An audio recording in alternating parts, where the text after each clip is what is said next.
Evening, everybody. How's it going?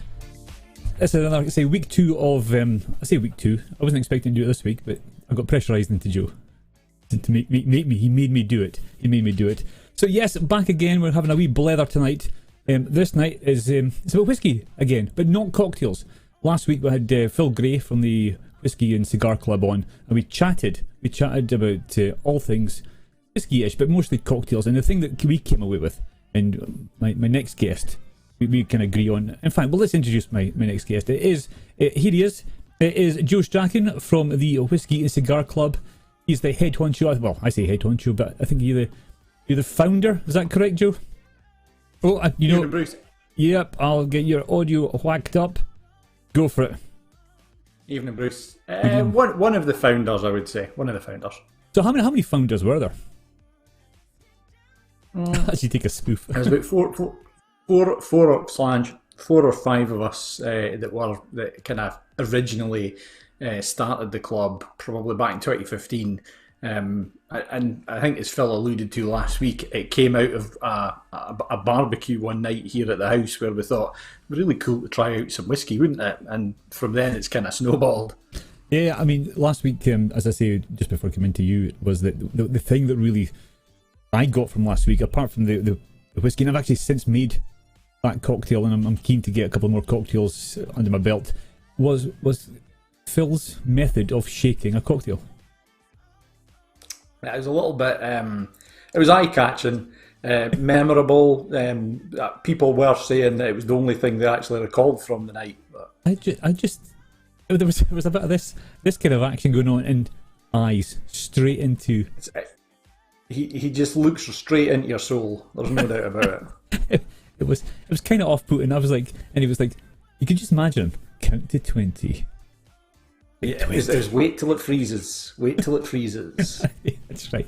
And also, but Phil does make an awesome cocktail. I've got to say that. And the Balvenie Smash is one of his best ones. But every time you go round to Phil's house for a tasting, he'll have a Canadian highball or something like that, and that'll be your opening drink of the night.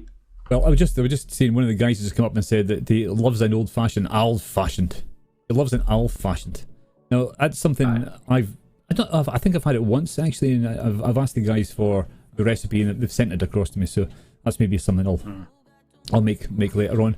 But yeah, no, it's good to have you on, Joe, and this is something I've spoken to you about in the past, was to try and get as many people on board and just having a blether about to find out what people like yourself have done during lockdown.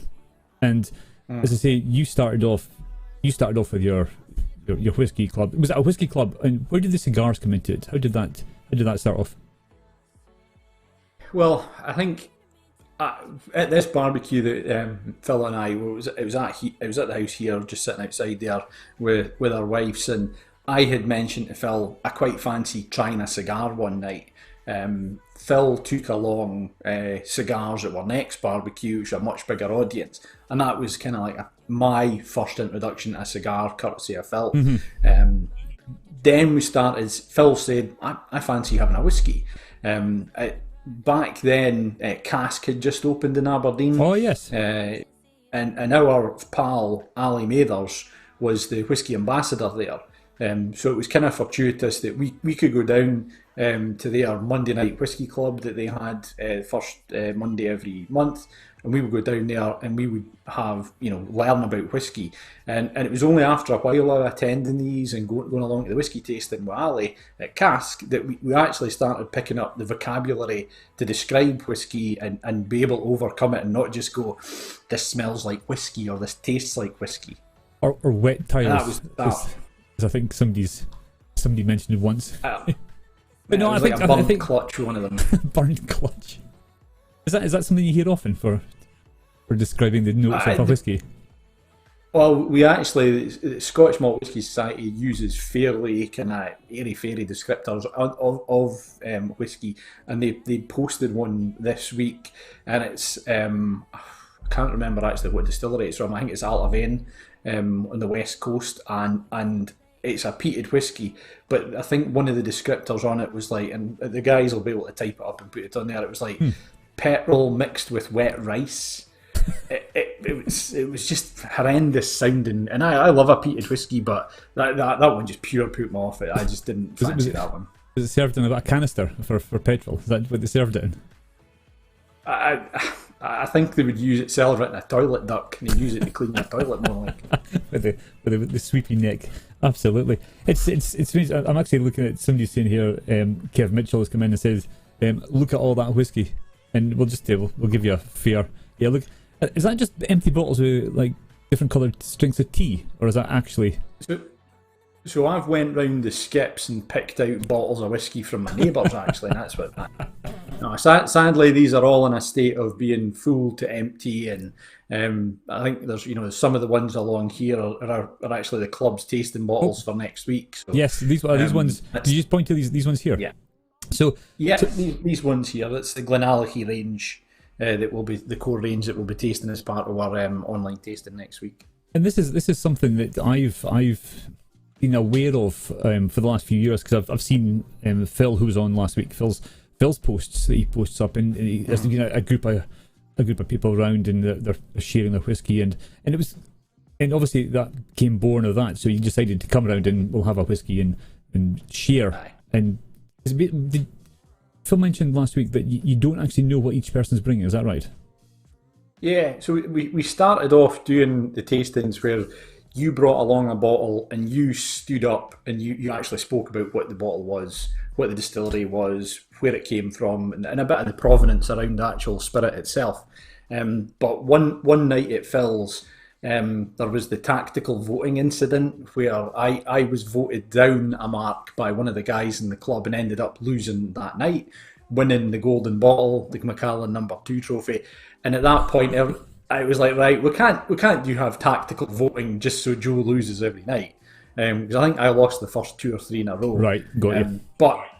But after that, we started into blind tasting. So I think, as Phil described last week, when we arrive at the person's house, we kind of cycle around different people's houses within the club when we're doing it, and that when you arrive at that person's house, you'll give that bottle in a bag to the host. They'll put it through the house. You won't see what it is, and then it'll come out. We'll get 6 or 7 drams of that dram on a tray, and then that's it. That we don't know anything about it, and the confusion this causes every single time. We've got a couple of kind of insular, kind of like phrases that are said every time at the whiskey tastings, and one of them was, I think this one's mine. Really?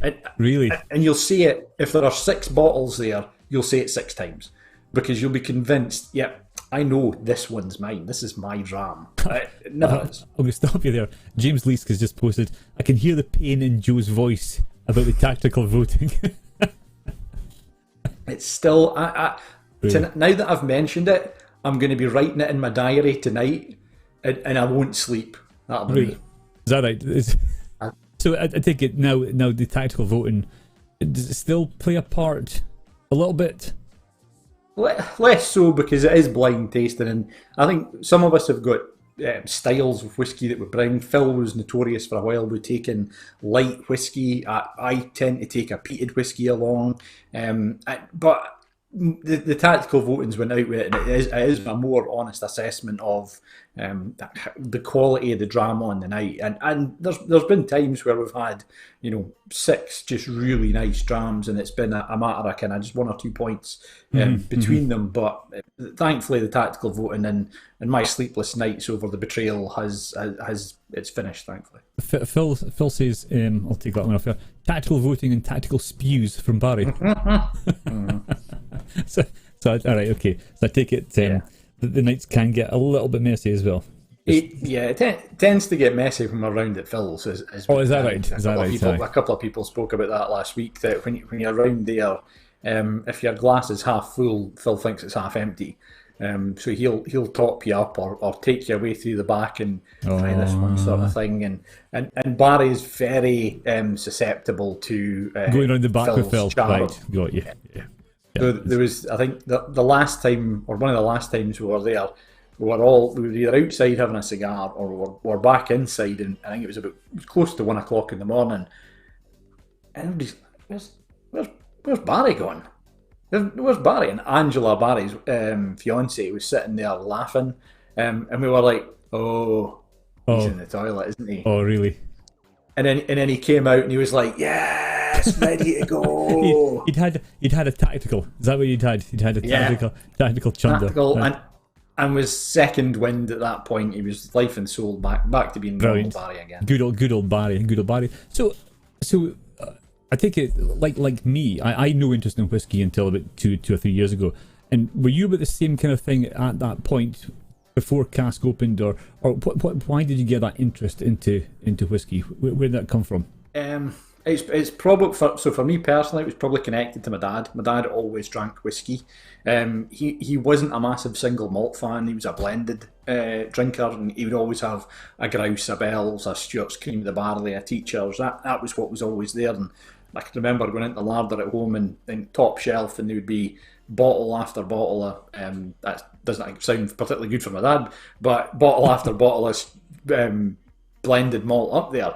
And I always felt, I should be a whiskey drinker. I'm Scottish. I should be doing that. And then, but Bell's and Grouse and that just wasn't to my taste. Even when you mix it with Coca-Cola, it wasn't very good to me. But over a period of time, I kind of gravitated through the discussions with Phil and going to Cask and that.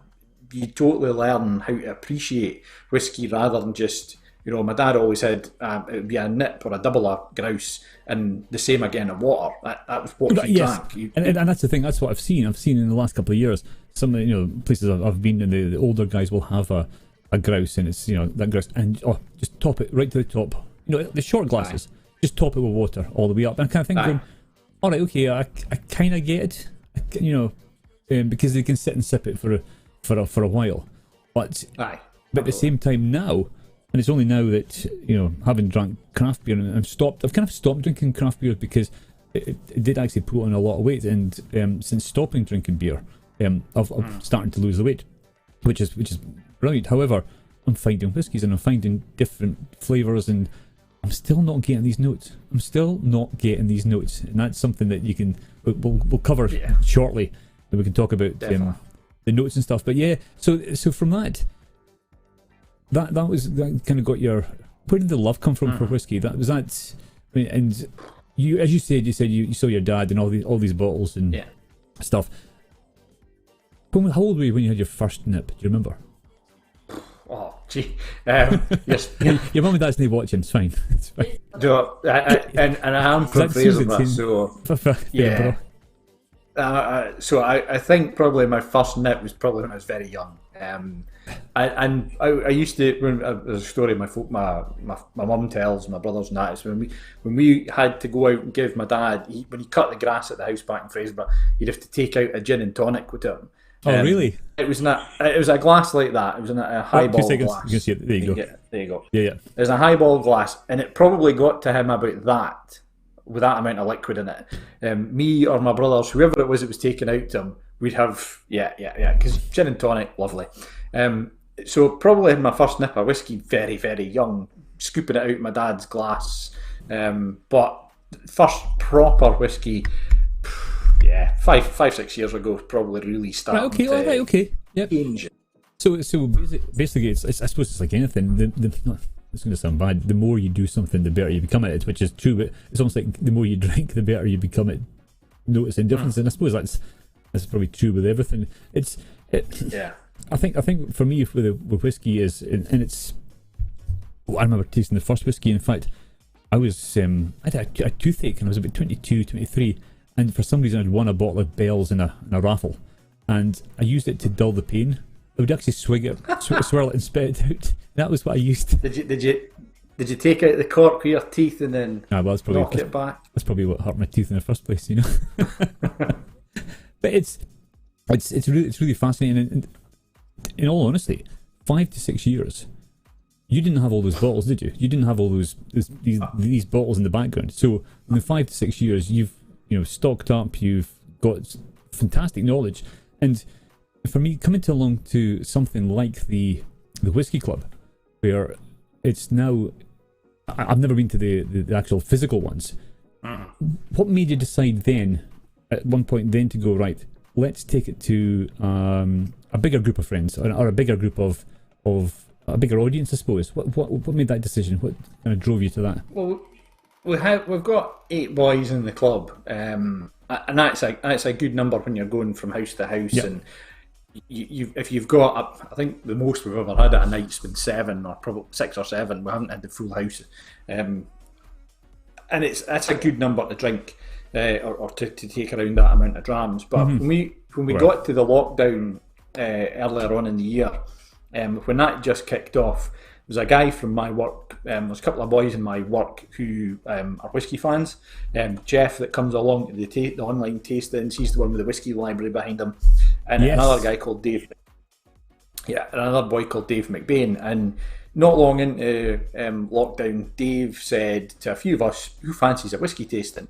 He'll supply the whiskey, and we'll just go on to Zoom and we'll have a bit of chat for a couple of hours.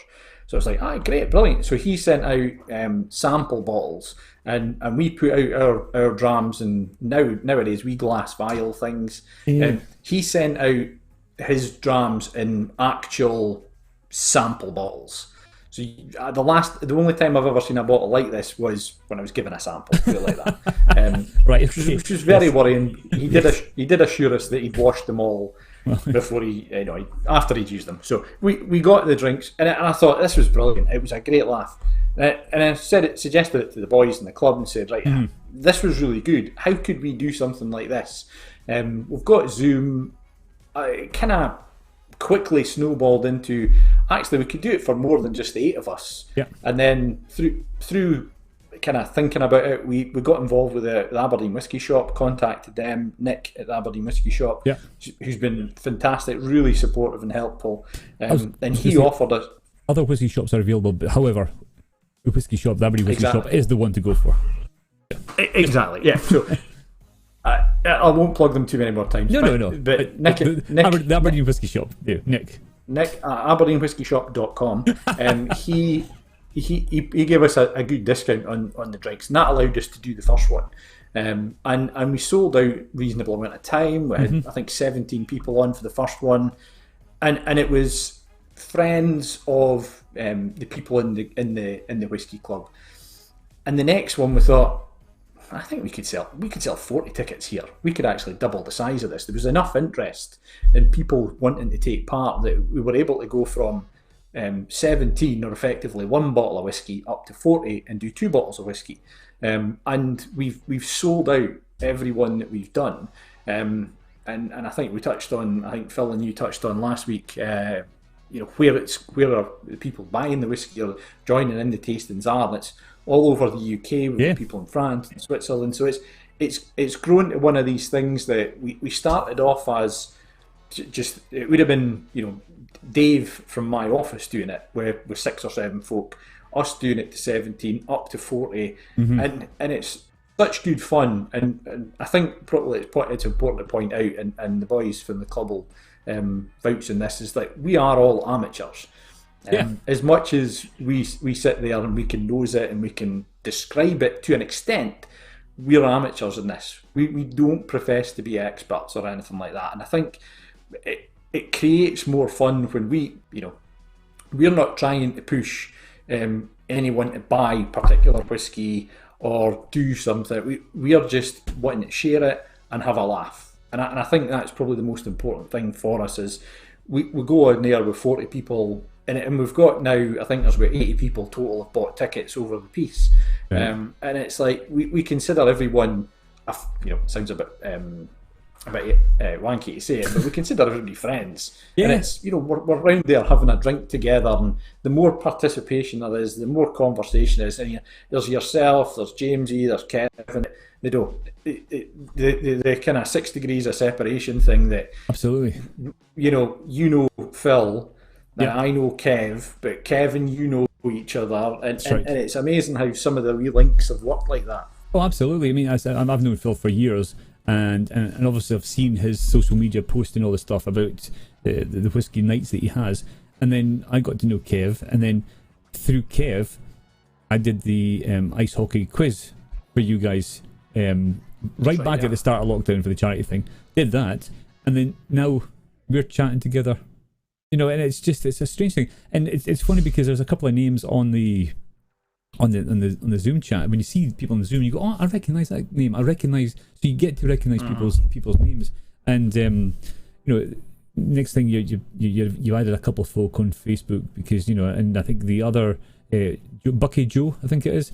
He added me, or I added him, and I sent him a question about Bucky, and he took about 6 weeks to reply. But then he said he was rubbish. He was rubbish at social media, but he's down south. He's not in Bucky anymore. So, absolutely fine. Yeah, but other than that, no, I find it really fascinating. I really do find it fascinating. For me, I'm at the stage now. I'm struggling to get the noses and all this sort of stuff, and there's certain smells I can get. There's certain smells like the toffees or the caramels. Maybe the sweet sides I'm able to pick out, but it's the other stuff. The cut grass, and I'm like, Aye. Maybe because I've got hay fever. I'm allergic to cut grass, so that's maybe why. We put out a flavour wheel with the tasting mats, and I go back to the first one that you joined, and you'd kind of hand drawn your own tasting mat. If you the tasting wheels and almost an integral part of whiskey these days, and it's there to help you or help all of us describe the whiskey. Right. And what we've tried to say is, and sometimes this is where you get things like the cream sodas, the custard powders, the white pepper that your granny used to have in a wee plastic tub that you put in your mince. Those types of descriptions make it personal and make it something that you relate to. And I think that's what we try to get across is we'll give you I'll give you my thoughts on it and what I get out of it. And we can touch on what the actual distillery says, or the manufacturer, the branding says on the back of the bottle to say these are the notes. But it's personal, it's subjective, it's what you get out of it. But I think the longer you drink it, and it goes back to those times at Cask where we were getting 5 or 6 whiskies every month and totally different, changing your perception of things, and you'll hear on the night people shout out things like marzipan or banana. It's one of Barry's favourites. And I do hear banana quite a lot. It is one of those things, banana or pineapple, marzipan. You get these things, and it starts triggering that memory or that emotion when you're nosing it or when you're tasting it, and that's when you can actually connect to the whiskey. I find anyway. Yeah, cool. So see when you're drinking your whiskey, how I know this is obviously a personal thing, not obviously too personal for a YouTube show, but how do you take your whiskey? And does it depend on the whiskey itself? Does it vary? I probably always start the same way. So you'll do your swirl around the glass, look at the colour, look at the legs. Now the one I've got tonight is don't tell them because we're coming out. No, so it's different. So the one that we're tasting later on is this bag here. Right, so okay. You can get that colour in there. We'll be coming to that very shortly anyway, but that's... There you go, that's that one. Right, we'll come to that one shortly, okay. Much better than my one. And this is a much lighter coloured one. Right. So this is a bourbon cask one. It's a Glengarry from Douglas Lang's Provenance series. So I would swirl it around the glass. I'd have had it in the glass for a wee while to let it breathe, let it come up to temperature, nose it, take your time. First nosing, you're likely to get a lot of that kind of ethanol in there, that the strong alcohol. So you go back in, and like I've said, whiskey's subjective. It's you can taste it a million different ways and nose it a million different ways, and depending on what book you read, there's a different way of doing it. I think I was at a tasting with Mark Thompson, who's the brand ambassador, the Scottish brand ambassador, the Scotland brand ambassador for Glenfiddich and William Grant and Sons, at Single Malt Mark, if you're on Instagram. And he basically started off the tasting with saying, I don't give a damn how you taste your whiskey or how you take it or how you nose it. I'm not here to tell you what to do. Right. Do whatever you want to, and I think that's a great thing. Yeah. It's you do what you want or what you need to do. And I think I think that's quite important for people who are starting out in whiskey drinking or trying to get themselves into that knowledge. Is that, see, when you get told, and this is what you've said from day one to me or to the folk in the group, is that take it how you want. If you want to add a little splash of water, add a little splash of water. Just do what you want, do what tastes, what suits your taste, exactly. and that actually takes pressure off of somebody like myself who's a newbie, and that kind of awareness of thinking, right, all these guys are experienced, but something, it doesn't matter. Oh, they're not having water, so I shouldn't. No, and I'm going, oh, I can't drink that without water. But no, and a couple of splashes of water, then it just opens up and it's really nice. So knowing that, and knowing that's okay to take it however you like, that takes a lot of pressure off. Yeah, and it isn't. You'll get folk who don't want you to put, and I'm specifically thinking about Phil here, who says no water, no nothing, just neat the whole way. Now Phil does take it while we drop a water if we do the tastings, and it does improve with water. But he tells a good story, Phil, about being round at his dad's house. And I think someone was going to have. He'd said to someone, "Oh, you like whiskey, don't you?" And the boy went, "Yeah." And he got out the decanter. And the guy who he was going to give a drink to says, "Do you have any Coca-Cola to go with it?" He put the decanter down, got the bottle of Bells out from underneath it. That's really? one of Phil's stories. Really? We've got a message here from Scott Wallace. Now, for some reason, his picture hasn't come through, but no mind. It took me a day or two to discover the notes following my first tasting, and it was smelling the empty dram bottles. So it's smelling the empty bottles. In fact, speaking of the dram bottles, and this is what we get, and actually came in today. So next Friday night, is that right? It's next Friday night. It's obviously not this Friday. Yes. It's not tonight. So next Friday night we have the whiskey club tasting, and my package came today, all safe and sound. I've not opened it yet. I'll open it tomorrow. But there's 5 bottles in here. Yes. Yeah, 5 bottles. Five bottles. Yeah. So yeah, and 30 ml in each bottle. 30 ml in each bottle, and it's a great night because you sit there and you pour them out and you have them there, and we go through each one and you nose it and you learn. Oh, some people learn. I'm still going. But the thing is, now I'm at the stage now. I go, right, that's a peaty one. That's from. I'm almost. I can tell the difference between a Speyside and a Highland. I'm getting. I'm that. At that stage, so but it's Phil Gray says about tasting, things. I think I was one that came up with the word tea cut. That was a couple of meetings ago. Was that a couple of? This was on possibly the second tasting actually. One of the boys in the club wose name shall go unmentioned, but it was Sean Lyons. I was going to say, but that's okay. There you go. He. When we do the tastings and stuff, and as you say, it's an interactive session. It's not us just preaching and preaching and preaching.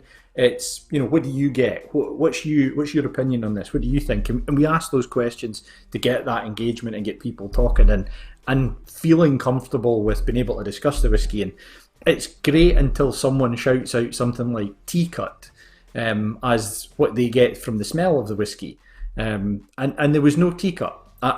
I'm adamant. It was no tea cut. There was no turtle wax. There was nothing like that.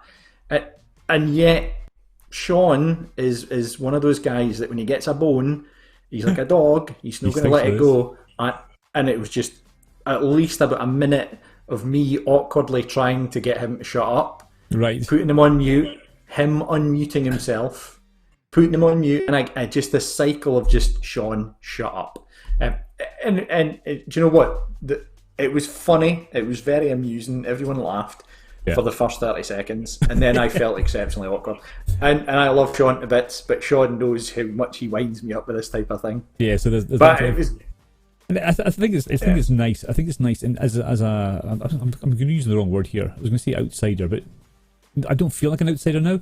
See, at the start when you're brand new and you don't know anybody. I mean, to be fair, luckily I came in with friends. I mean, Kev and Jamesy and Chris and Mark, we came in, so I knew those guys. I didn't know anybody else, but now you get to know names and how's it going. So it's a really, really friendly bunch, and I'll tell you what's really good to see is that people are doing that, and that people are joining in. I mean, I'm here on my own doing it, but people are sitting there with their partners, their wives, their girlfriends. They are, and they're getting involved as well, and that for me is really, really good to see.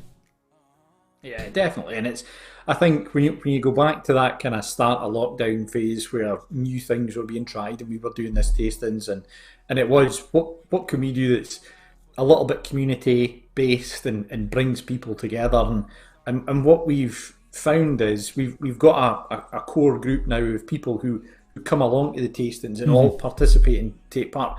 But every time it grows by 20%, there's new people coming along and it's we would hate for people to attend it and not feel welcome and not feel that if it's your first day you couldn't chip in with something or and it is it's I try to avoid going round 40 little Zoom windows and saying you Jimmy what's your opinion, No, you that's right. Alice what's your opinion. It's yeah, if you want to chip in we encourage it and do it and if I'm glad that to hear Bruce that it makes you you're feeling welcome and you're feeling part of it. Well, just we to back certainly it, consider. just to back this up, I mean, here's Kev Mitchell saying one thing I've noticed about the Whiskey and Cigar Club sessions is how welcoming it is. Immediately felt welcome, and I have to agree. Have to agree because for me it's the first time you always go into something where as a complete novice, as I said last week, the first proper. I mean, I had a Lefroy, or I didn't pronounce it that way. I pronounced it a completely different way. But that was my first ever proper malt, and that was only in 2010. No, 2013. And since then, I've had old Pultneys, but supermarket stuff, and this club here, or these sessions allow me to taste whiskies that I would never buy, really. In fact, I was close to the last one because I think after the fifth one, I'm going, oh, that's really good. I had 5 decent-sized whiskies, and I'm thinking, right, onto the website. We don't have the discount code, so no, I'll give it a miss. Yeah, and we've really we benefit from it. So the club, and we can be selfish in this. We've benefited in it. There's some of these whiskies that we wouldn't have bought because they're just very expensive. And it's out with our normal budgets of things, and we're not a group of people who are all sitting here flush with cash and just going, yeah, I'm going to buy lots of whiskey. No. It's we buy what's in our price range, and we're happy with that. But we've been able to access through the whiskey club, through the whiskey shop and the relationship there, and how we split it out in terms of 40 people buying 2 bottles of whiskey. We get bottles like the last time where it's 170 quid. But our most expensive bottle we've ever had is next week, or will have next week, which is the 25-year-old Glen Allachie. What in this packet here? Yes, yeah. This packet But is matching my t-shirt, isn't it? There you go. I love the envelopes. It's a change up. I think the Manila ones had run their course. It wouldn't surprise some people to know that I ordered those without Susan's influence on it. And you can see that it's maybe not part of the Whiskey Club kind of colour palette, but it's good. I like them. They stand out.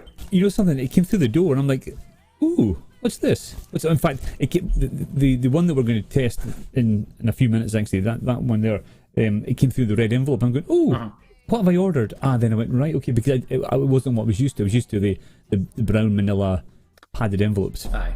So that was fine. Yeah, I've posted. I'm just seeing what messages I sent over. So see with the whiskey, I've been asked, do you take ice in it?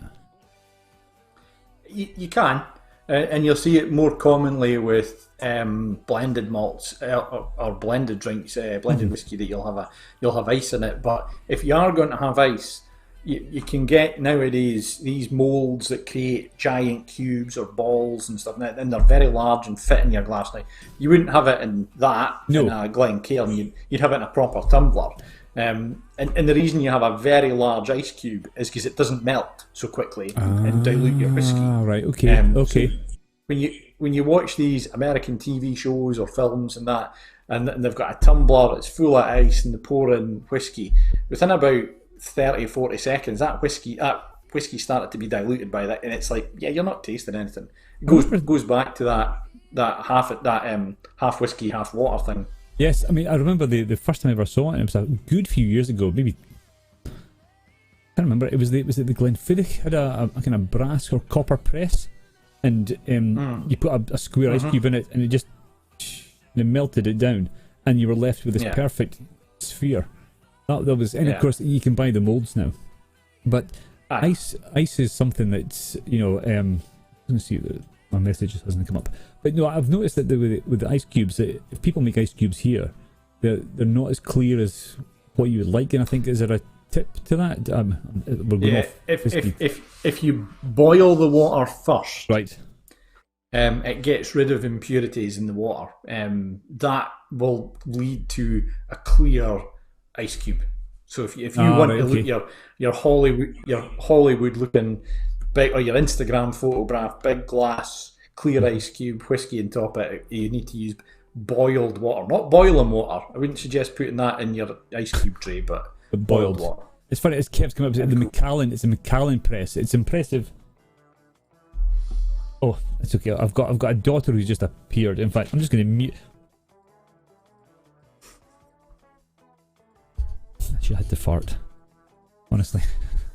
See, the joys of kids. There you go. Right. So, but no, the Macallan press, and I noticed this year. I mean, it's obviously copper, because see, if you took a 2p to an ice cube, it just melts all the way through. And it's you never tried it. Get an ice cube and get a 2p piece, and if you just touch it, it basically cuts it through like a knife. It's science. So the copper, and you put the square in, and it folds down, and it just with its own pressure. If I could find it, I would show it up. But anyway, so yes, I'm thinking. You want to see this whiskey? You want to go for see how we try this whiskey? Yep, absolutely. I'll just take a wee sip of water. Right. Hold on a sec. So, give me a second. Right, so what happened earlier on was yesterday I received a package from Joe, and it was in fact, I don't have the. I do actually. Here we go. So I showed it earlier on, but here you go. That's the bottle. It's not a sample bottle from the doctors, as we're pleased to know. I have no idea. Recyclable as well. I have no idea. In fact, I will send up the package of the previous one and the new ones. I'll send those back up next week, so you get them all back. I have no idea what's in here. I don't know if it's an Islay. I don't know if it's a peat. It's a peated one. I don't know if it's a. I have no idea. I've absolutely no idea, and I'm looking forward to this. So it's been out for about an hour. It's been breathing. Yep. It's been in a Glencairn glass. Cause I said to Joe, what kind of glass should I put it in? Is it like a normal tumbler or a fancy one? And he said, put it in a Glencairn. So I'm like, Google www. What's a Glencairn? And it is one of it's one of these. So that's a Glencairn. Yeah. Why that's a what you should Glencairn? be using. Sorry. That's so the shape of the Glencairn glass it's a tulip shape, in that it creates an atmosphere where the smell is concentrated towards the top of the glass. When you mix it or you swirl it around the bowl of the glass as well, it allows it to create a rim of the spirit, and the liquid slowly slides down. That's the legs of the spirit as well. Decent. It's shaped for you to drink in nose, and there are other types of nose and glasses you can use, but Glencairn's certainly the most popular. So this here, right? So I don't know if you can see. I don't know if you can see the. Yeah, you can see the leg. Is it the rim? Yeah, you got them there. Yeah. And the legs. So what happens there? What's causing that then? What's causing the? The science bit around that is it's the tension difference between the alcohol and the water in the whiskey, in the drink itself. So they break, or they run down at different speeds at different temperatures. As you swirl it around there, you're creating a very thin layer of that liquid, and as it rolls back down, you should, depending on the viscosity of the liquid, obviously the strength of the alcohol will determine at what speed it breaks, i.e. what time what stage that line breaks and then forms the legs. versus the speed of the leg or the speed of the liquid as it goes down the glass. Right. So here we go. I'm looking at this. I'm giving it a swirl. Have a look at this, and quite slow to break. So you would think it's a heavier liquid, i.e. more viscous. So when you've got an early warning that when you drink this, it's going to coat your mouth. It's going to be heavy in your mouth. It's not going to be a lighter liquid in there. It's going to give you that kind of that feeling in the mouth. We've a good mouthfeel. In fact, is this the Sean you were talking about earlier on? Keep up, lads, looking good all the way from sunny Greece again. So Sean's he takes more holidays than Judith Chalmers, that man.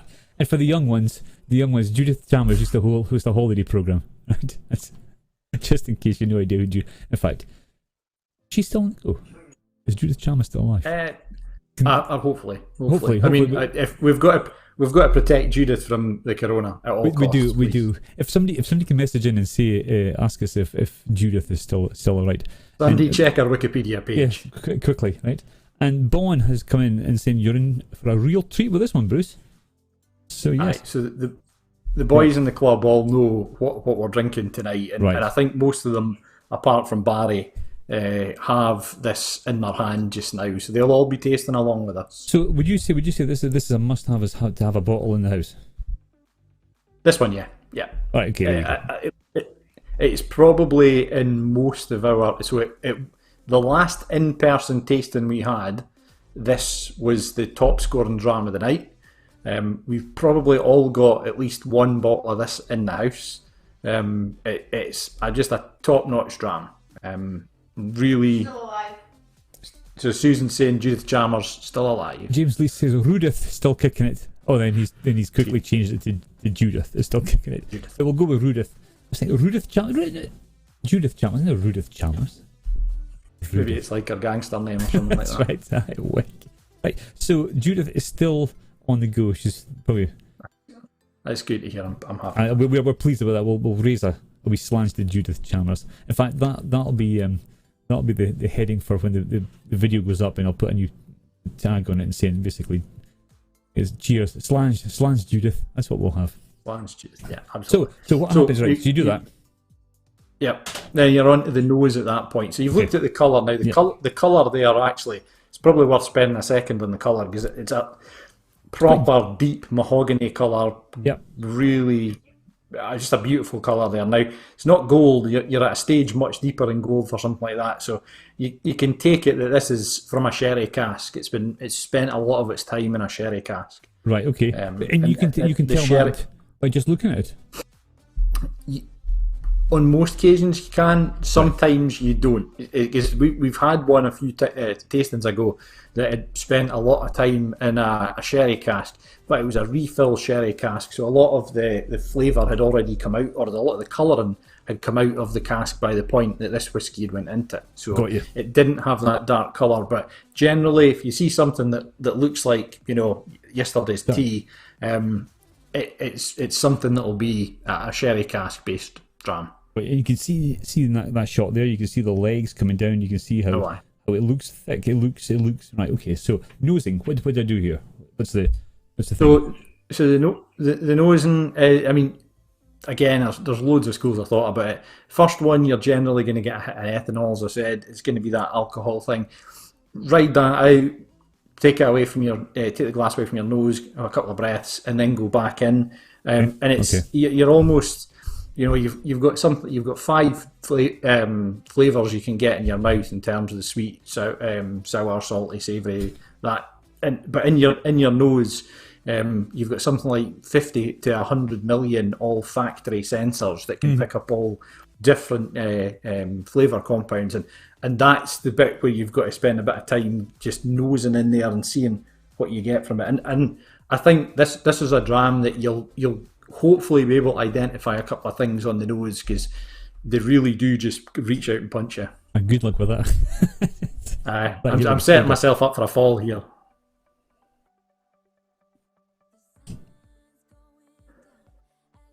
That's. But then it's nice. It's interesting. It's very rich smelling, very very rich. You get, I mean, this one is the Christmas cake, Dundee cake in a glass. I'm getting, yeah, and this is the thing. I'm getting very very familiar smells, right?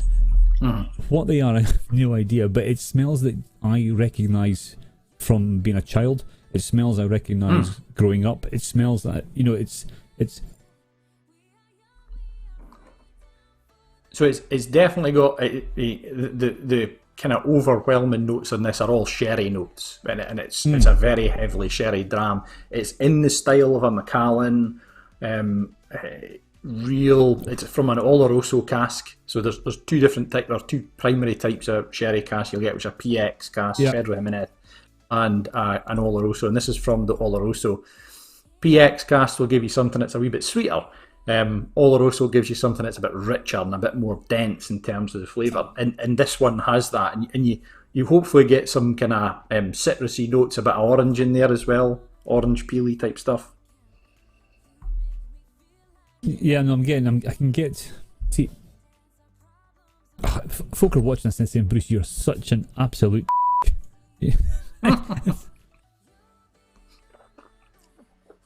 You'll get. Excuse me, you get the Christmas cake with this as well. I'm getting that. Mixed spice. Yeah, I'm getting the mixed spice. Yeah, absolutely.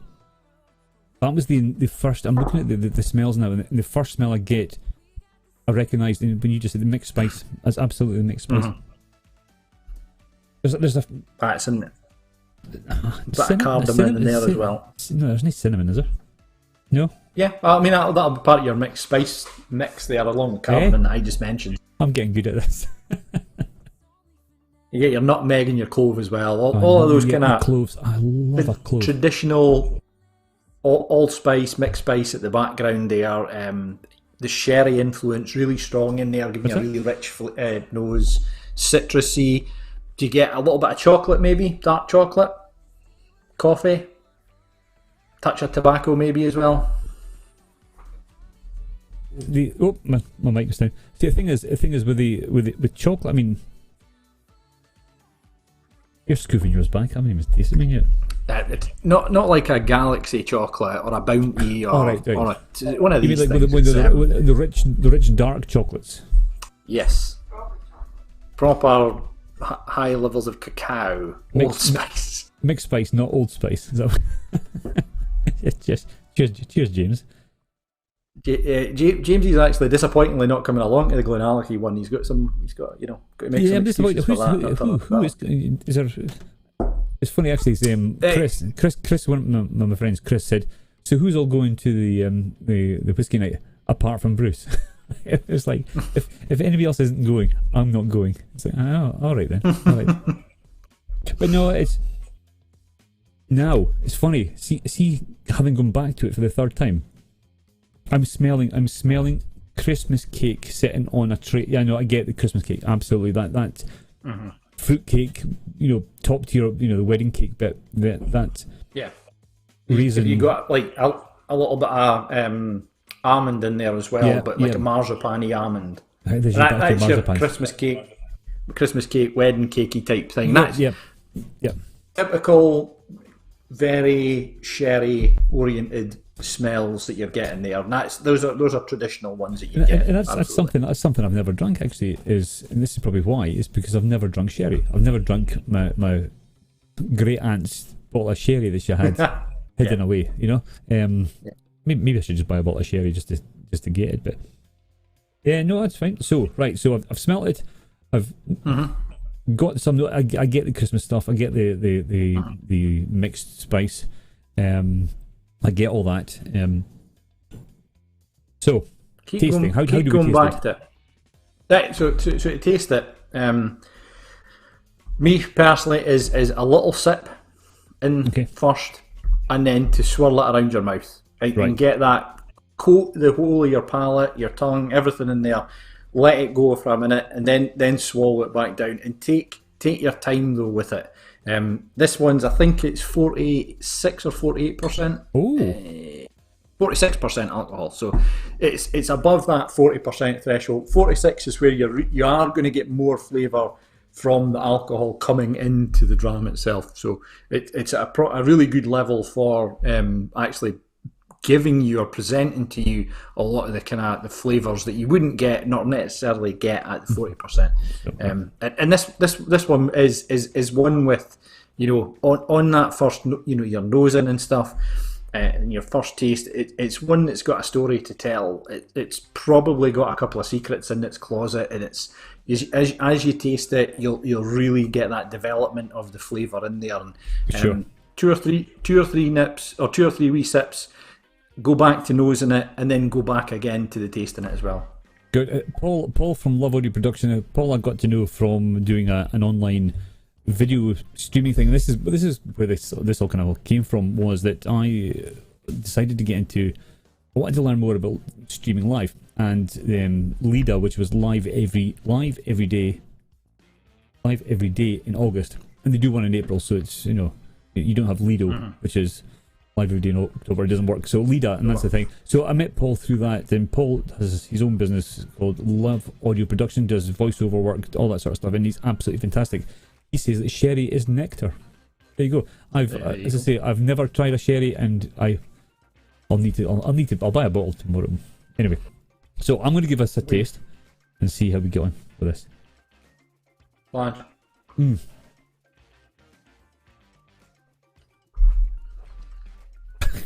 Oh, that was interesting.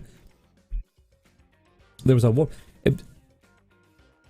oh man, I'm getting the tobacco at the end of that. I'm getting the tobacco right at the end. I get that tobacco, and I know I wouldn't know this. I don't think you would know what tobacco would be if you didn't smoke. And I don't smoke. However, I did smoke a pipe for a period of about 3 or 4 years. On and off, and this was only about 10 years ago. I thought it looks cool, and it does taste nice, but I never really stuck it on. I never got addicted to it. It's maybe a matter of opinion if it looks cool. Yeah, you're probably right. Actually, you're probably but definitely the end got that tobacco hit. But there was initially there was a mellowness, and then there was like a spike of something that just went poof. Yeah, like a punch. And then it mellowed back down again, and then there was that kind of that tobacco-y. Oh, that was lovely. Yeah, this is one that's got, and any whiskey you taste will taste different after 1 or 2 sips. Right. Okay. And then when you go back in and nose it, it'll smell different again. It's that development of flavour over time. It's a similar principle as if you add a drop of water to it. The water has a chemical reaction. It's breaking up some of the compounds in there, and it's releasing more of the esters. I think they're called esters anyway, the flavonoids and that allow you to taste something a little bit different. And it feels different as well when you drink it once you've added a wee drop of water to it. Which I'm not going to. I was going to say. I'm not going to, because that first one there was, and as the club says, as these whiskey and tasting sessions say, is that once you add water, you can't take it out. So yes, try it with. I do have a. In fact, I'm going to stand up. No, I've got a child who's made her way into the room just to hang out. But no, I understand that. As soon as you add water, it's a completely different. If you add water right at the start, you don't know what it actually is like. So try it. Take a sip first, and that may be you actually go And I was watching today. What's the guy? What's his name? Robert Patterson. Is it the guy from Dalmore? Boy off the films. No. Richard Robert. The nose. Richard Patterson. Yeah. I was watching his thing, and he was Dalmore. The Dalmore. I actually met him in Morrison's here in East Kilbride, and I saw him go past. And if anybody ever gets a chance, go and have a look at Richard Patterson, How to Drink Whiskey Like a Sir. It's entertaining. It's about an entertaining 3 minutes about how he takes these whiskies. Obviously promoting the Dalmore and stuff. But anyway, I was with Georgia, who's currently here next to me. When we were in Morrison's, just 3 minutes from here, and this guy walks past, and he's got his gilet on, and he walked past, and I went, I recognise him. So I went up to him and he was buying an anniversary balloon, and I said to him, and as he walked past, I said, "Excuse me, are you?" Anyway, he kind of went. I said, "Are you Robert?" Oh, for f***'s sake! I got his name completely wrong, right? And he went, "Yeah." He says, "He said, listen, I'm just getting into whiskey. I'm loving it stuff. I love your YouTube videos. That they're so entertaining." He actually gave me his business card. His business card's downstairs, and he said, "If you want, I've got a book. Give me a shout. I'll get a book for you. I'll leave it at reception for you." And that was it. So I've got his book. I've got his books downstairs. I sent him a message, and his book. It's a signed book from the guy himself. So yeah, absolutely lovely. But his stuff awesome. is entertaining. The YouTube videos, but he talks about taking that sip and chewing it, and chewing the. Aye. So you're coating your mouth and you're having that taste. Yeah, I've always found that's the best way to get your mouth acclimated to what you're drinking, is to do that round your mouth and stuff. And if you're drinking a cask strength dram, it's very difficult to do that for any length of time because it's spicy, it's hot, it's fiery. If you can do it though, it does get you acclimated to it. This one almost has chili fire when you do that first time. I think that's that spike you spoke about. You get that first little swirl about, getting some flavours, and then it's like, oh, my tongue's on fire here. Yeah, because what I noticed there for the second time, the second sip was that I took it in, and you get that heat, you get that kind of, usually that chili punch, and it reminds me of a beer that I had from Fallon, or it's spelt Fallon, but I think it's Fallon Brewery, and it was a stout with chili in it, and you drank it and it was nice, and as the taste went down, right at the end, chili, bang, that heat, got you, and it was like, oh, that's interesting. That's really, really interesting. Yeah. And this is different because that hit comes in the middle. So you have that mellow bang hit, then there's a mellowness of that end. No, I think as well as that, you get it on the finish of the dram. The finish, sorry. So you've done your nose and you've got your taste, and then the finish, just as it's kind of, as you finish drinking it, you've swallowed it down and stuff. What's the residual that you're left with in your mouth, down in the back of your tongue and stuff, in your throat? This one has that almost at the overarching your tongue.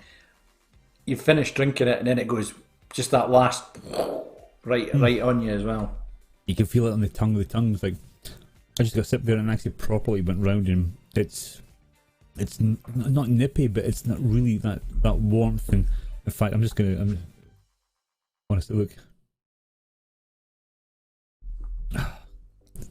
Ridiculous. Time is it now? It's 9 o'clock.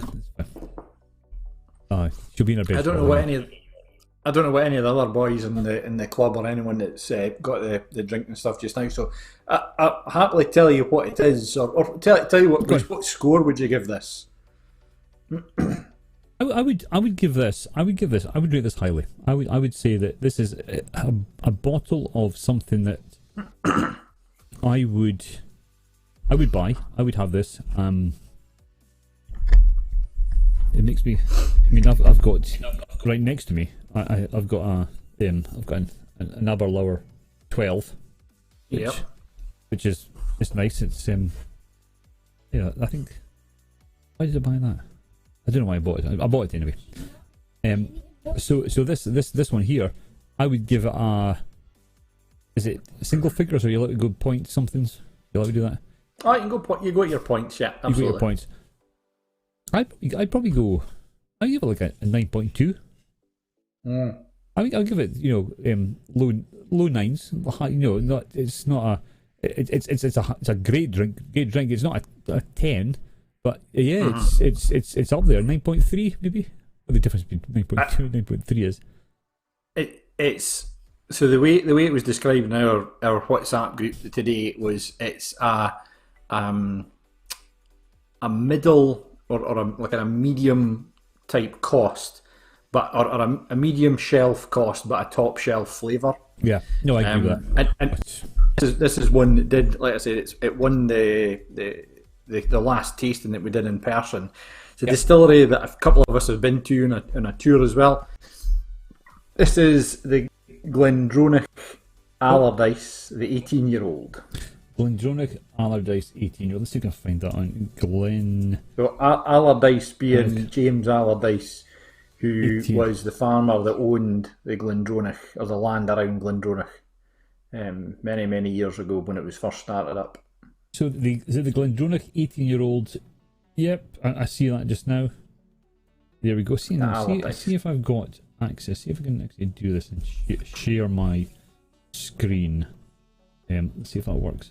It's not that one. It's be quite interesting if I can get this to work. On you go. You describe. Yeah, sure. So the Glendronach distillery is up by Forg in next to Huntly, just east of Huntly. Great place to go for a tour. And the Allardyce is part of their core range, the 18-year-old. So their core range being their 8, their 12, 15, 18, which this is, and the 21. The 18-year-old, as you can see there, retails for roughly £100 a bottle. Probably in that kind of middle shelf cost range, but it's a top shelf taste. I think if you go on any flavour or any something like Whiskey Base, which is a website for scoring whiskies, this would be one where it generally scores in the high 80s, low 90s. Right. Okay. Across the board, which is pretty good for a single malt these days. A lot of them don't score that high, but it's a favourite of ours. It's packed full of flavour. I think it punches above its weight from an alcohol perspective. It's definitely got a little bit. It feels more than 46%. It does. Yeah, absolutely. It's always surprising tough when we taste it and you go, "This is only 46%." It's given us more taste than you would normally think for that. Yeah, no, I think for me that's absolutely. It's, you know, there was one a few. I can't remember. You need to give me the list. I don't know if you've kept. I mean, you obviously keep a list of all the whiskies you've done previously, but there was one. There was one about maybe two previous. Absolutely stunning. I think it was the third or fourth one. I can't remember what it was, and I rated it quite highly, and it was brilliant. But this here, probably the most expensive bottle of whiskey I've ever bought was £45. I would buy this. I would buy this. That's absolutely top dram. This one. And it's so one thing to point out on it, which I'd be remiss not to. This being a bottle from last year probably. So it's 18-year-old, 18 being the youngest whiskey that's actually in the bottle. So there is 18 in here, and the 2019, 2018 versions of the Allardyce featured a lot more older spirit. So if you can get an 18 or 19 version of it, have a lot more older whiskey in it. The 2020 will have a bit more younger, closer to 18-year-old spirit in it. So the depth of flavour you get at this stage with the 2018, 2019 bottlings, it may change a little bit, as these things do, and that's the art of the blender, to keep the same flavour profile with different barrels or different casks every time. Yeah, no, that's really nice. And just to ask the question, is this being sold by the Aberdeen Whisky shop? I believe you can get the Allardyce through the Aberdeen Whisky shop, and if not, you can always email Nick at info@aberdeenwhiskeyshop.com and ask him a question about it. Yeah, I was just going to quickly check and see if they actually had it on. If they had it. Oh, sorry. Here we go. I think the only two Glendronachs they've got in stock, the peated one, and I think they've just sold out of their Kingsman edition one. Right. Got you. Right, I see. But no, it's a cracking website. Oh, here we go. Was it Glen Alley? Sorry, I'm just looking at it. I just saw Glen and thought that was it. So this is, you said up, this is Forg up near Huntly. So would that then be classed as a Highland then?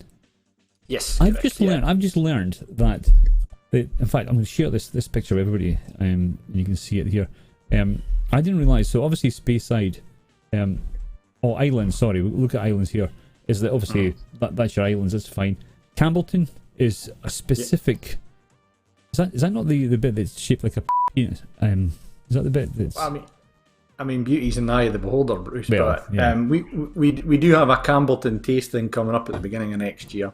Oh, excellent! Right, I'll see. I don't know if it's something's. There's a man that looks like Peter Pan. So Highlands obviously hanging out. I can't get this to show up properly on here. It's a matter. But Highland, I didn't actually realise that Highland. I would have assumed, and wrongly, I would have assumed. Let's see if I can get this off the screen here. Is that Highland would have been from like Loch Ness up.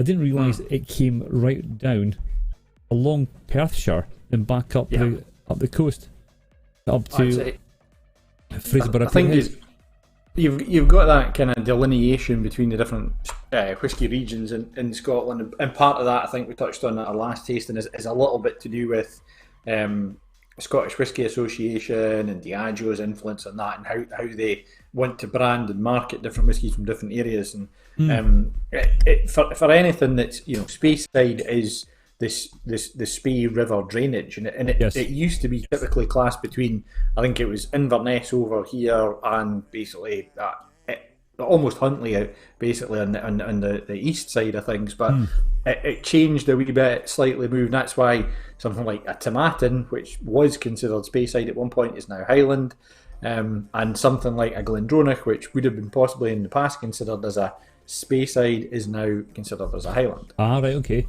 See, and obviously Speyside, but in fact, Daniel McAvoy says, "Evening, guys." Good evening, Daniel. Joined us. You can catch up to the earlier on stuff. Phil's actually saying it was an amazing tour at the Glendronach distillery. Yeah, you know Phil, so Phil knows lots and lots of people.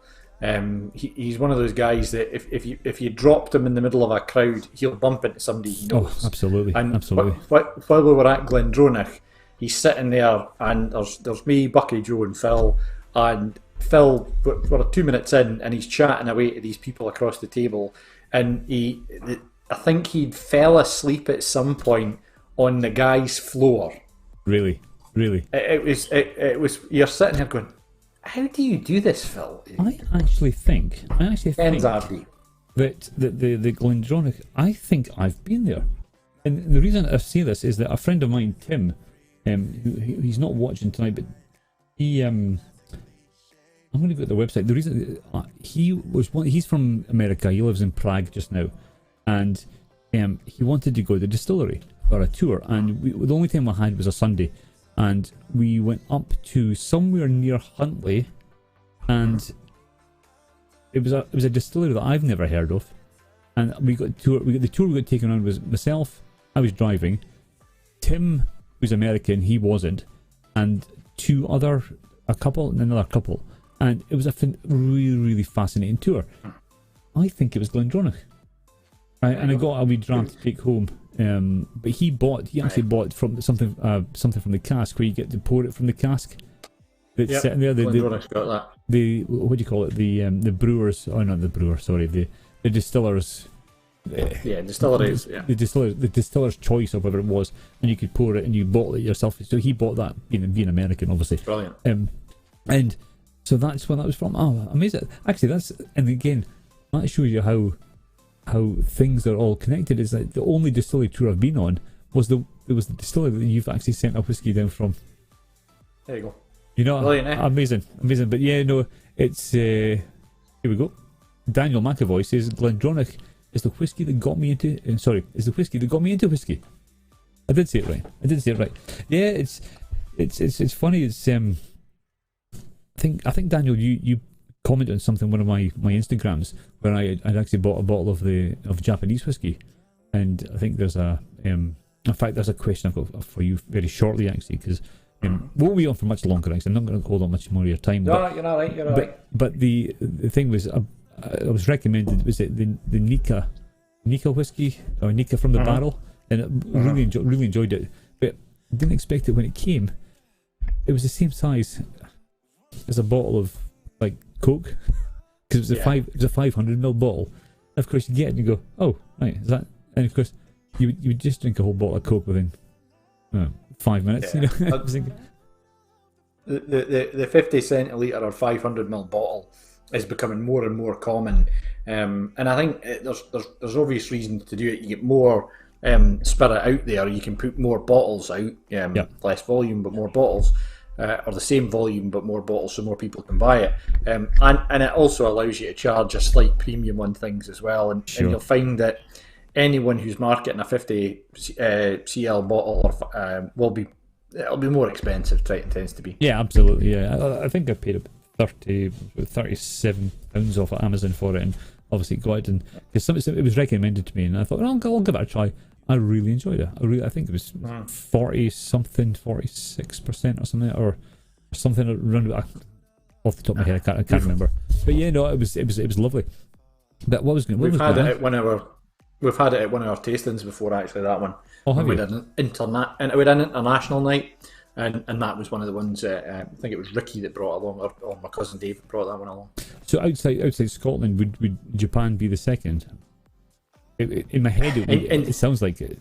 Yeah, Japan, or depends what you're looking for. Whether it's a taste that's akin to a Scottish malt, or whether you want something that's just a wee bit different. Because India is also a huge producer of malt whiskey. Yeah, absolutely. There's a couple of main brands there. There's Paul John and. The other one, it's not coming to my mind just now. Susan's telling me in the background. Susan's telling me what it is, but I know what it is. It's just one of our boys, Barry, used to take it quite frequently, a bottle of Amroot, favourite. There's also a huge US market for whiskey, and not bourbon or rye, but actual whiskey. They are starting to produce more and more malted barley-based drink, rather than something that's got a mash bill that's got corn and rye and barley in it. They are starting to produce more whiskey, so which is interesting, I think. The question I have to ask, because it's in your background here, I'm just going to go there. See over your right-hand shoulder, right at the end of. You want to get that bottle? Yeah, get the bottle that's right at the end there. That one there, right? Yeah. So you want to hold it up to the screen, right? Just there you go. So that is the Macallan number 2. So when you say number 2, do you mean it's a pile of shit? Yes. Well, so this was, as Phil said, this isn't everybody's opinion. This particular bottling of it, I'm not going to say all Macallan is, but this was the one that when we had our tasting, our first proper one. So it was myself, Barry, and Dave. And I'd taken, or it's actually my dad had given me a bottle of Macallan Gold or Macallan 10, I can't remember which one it was. And I'd opened it there and then.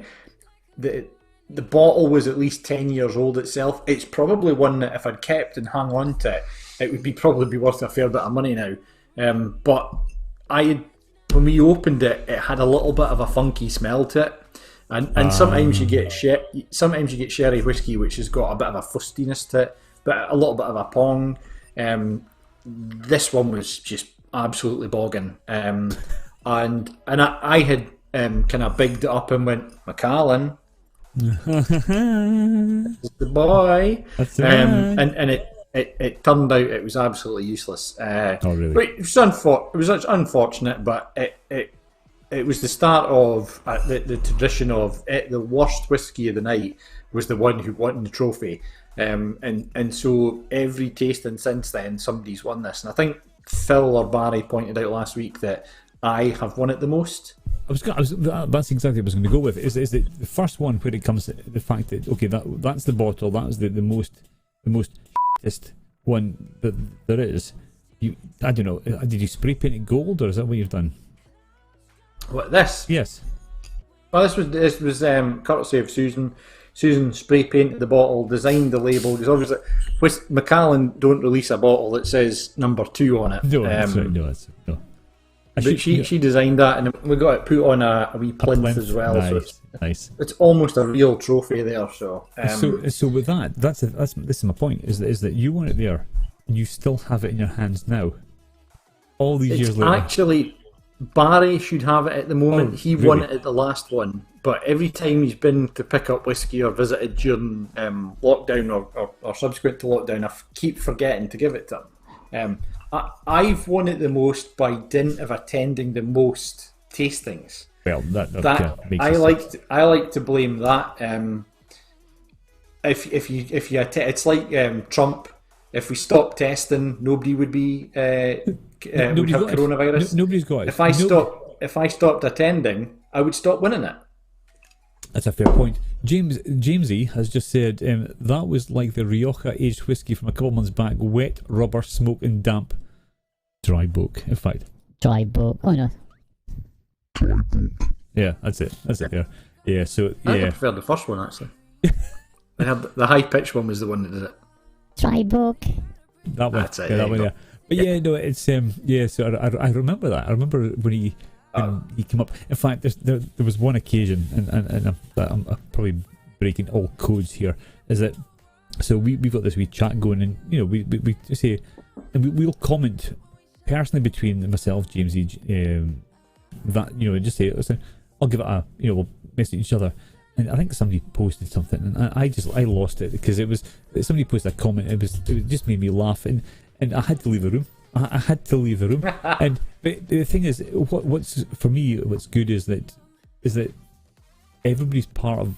It's a wee community, and what I've noticed during lockdown is that communities are exactly what people are looking for, and what you've created.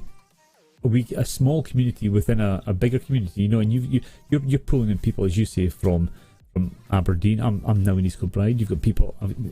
Who's the guy who lives in the basically the showroom, the whiskey showroom? Jeff. So he stays not too far from me. He's Largs, I think. Not too far from me. Remember, I live in Aberdeen, so anything south of Stonehaven is the central belt to us. Yes.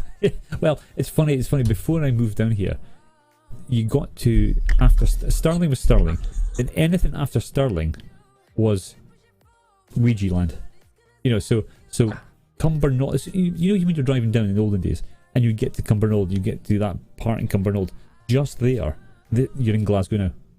So Glasgow, Largs, Irvine, Ayr. That's Glasgow, and that's Now I've lived here for a while.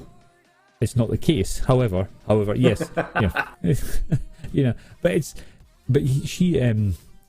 that backdrop that he has is absolutely stunning. It's just Well, but I mean, you think if people watching this thinking yours is stunning, his is like it's like a whiskey showroom. Aye, and that's years of experience, years of collecting. And that's that's the goal that you want. I've got this because I'll go to each one occasionally and have one here and there. There's other people in the club do it differently. Some people drink all their whiskey. They'll have a bottle opened. If it's opened, it's the enemy, and they'll get rid of it. They'll finish it. They've got other people in the club who've got boxes up the stairs with hundreds of bottles of whiskey in them. And it's just different ways of doing it, and I've got this will change.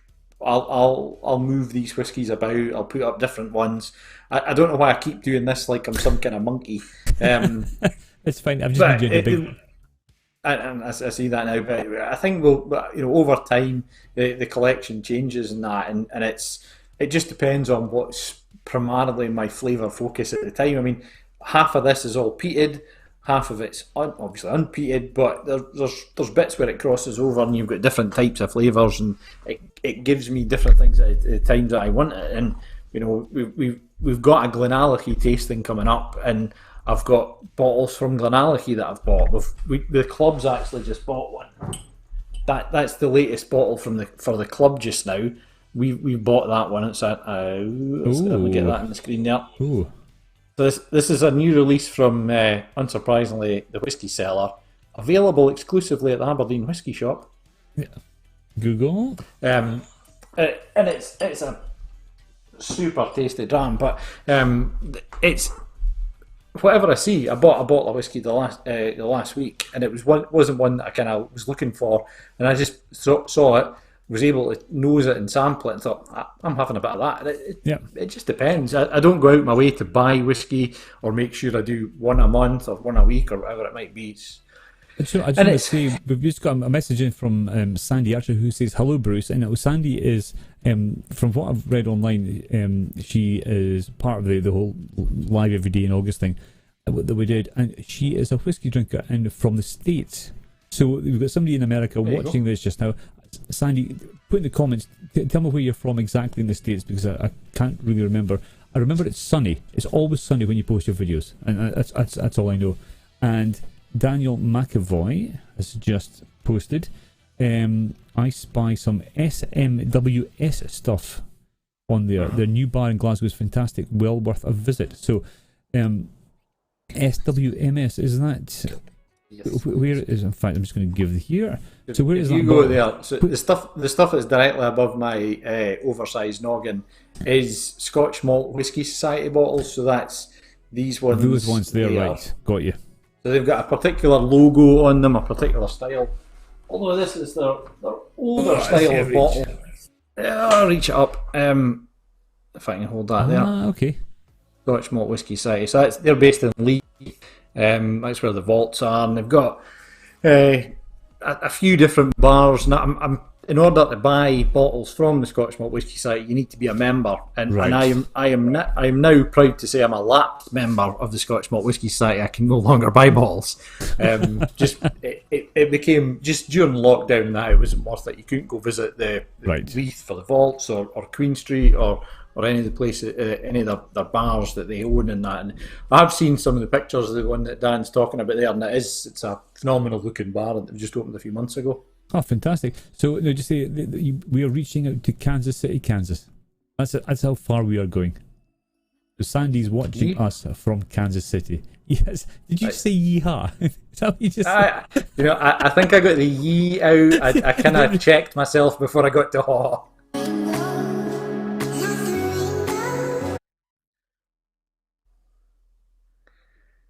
That you may be on mute. Oh, Bruce is on mute.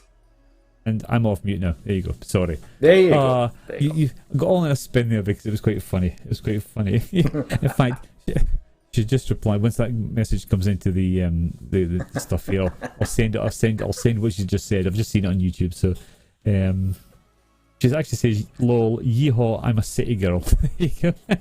There you go. I've never been to Kansas, so one day I'll make it there. But no, it's fascinating that your background there, and I can see to your right hand the miniatures that you have, and the small the bottles there. Are those the ones? Go on, take a close up there. Yeah, I'm very careful taking this over. So yeah, those are the drams for next week. So we've put the actual years on this time because we know what we're tasting, because it's all the Glenallachie core range. They're all from a certain year, so it was easier rather than to put them as dram 1, 2, 3, 4, 5. If we were tasting them as the core range, it was always just going to be in a particular order. So the tasting flight that will come out next week will have those years on them, and we'll go through them. And I'll not do a spoiler, and I'll not open that until next week. So I don't want to give anything away. So that's fine. We'll keep that as it is. I've got Paul has just mentioned. If I was to mention Chivas Regal, is that sacrilege or something you'd rate? This is really interesting. That's surprisingly that's not a plant, but our next tasting in November.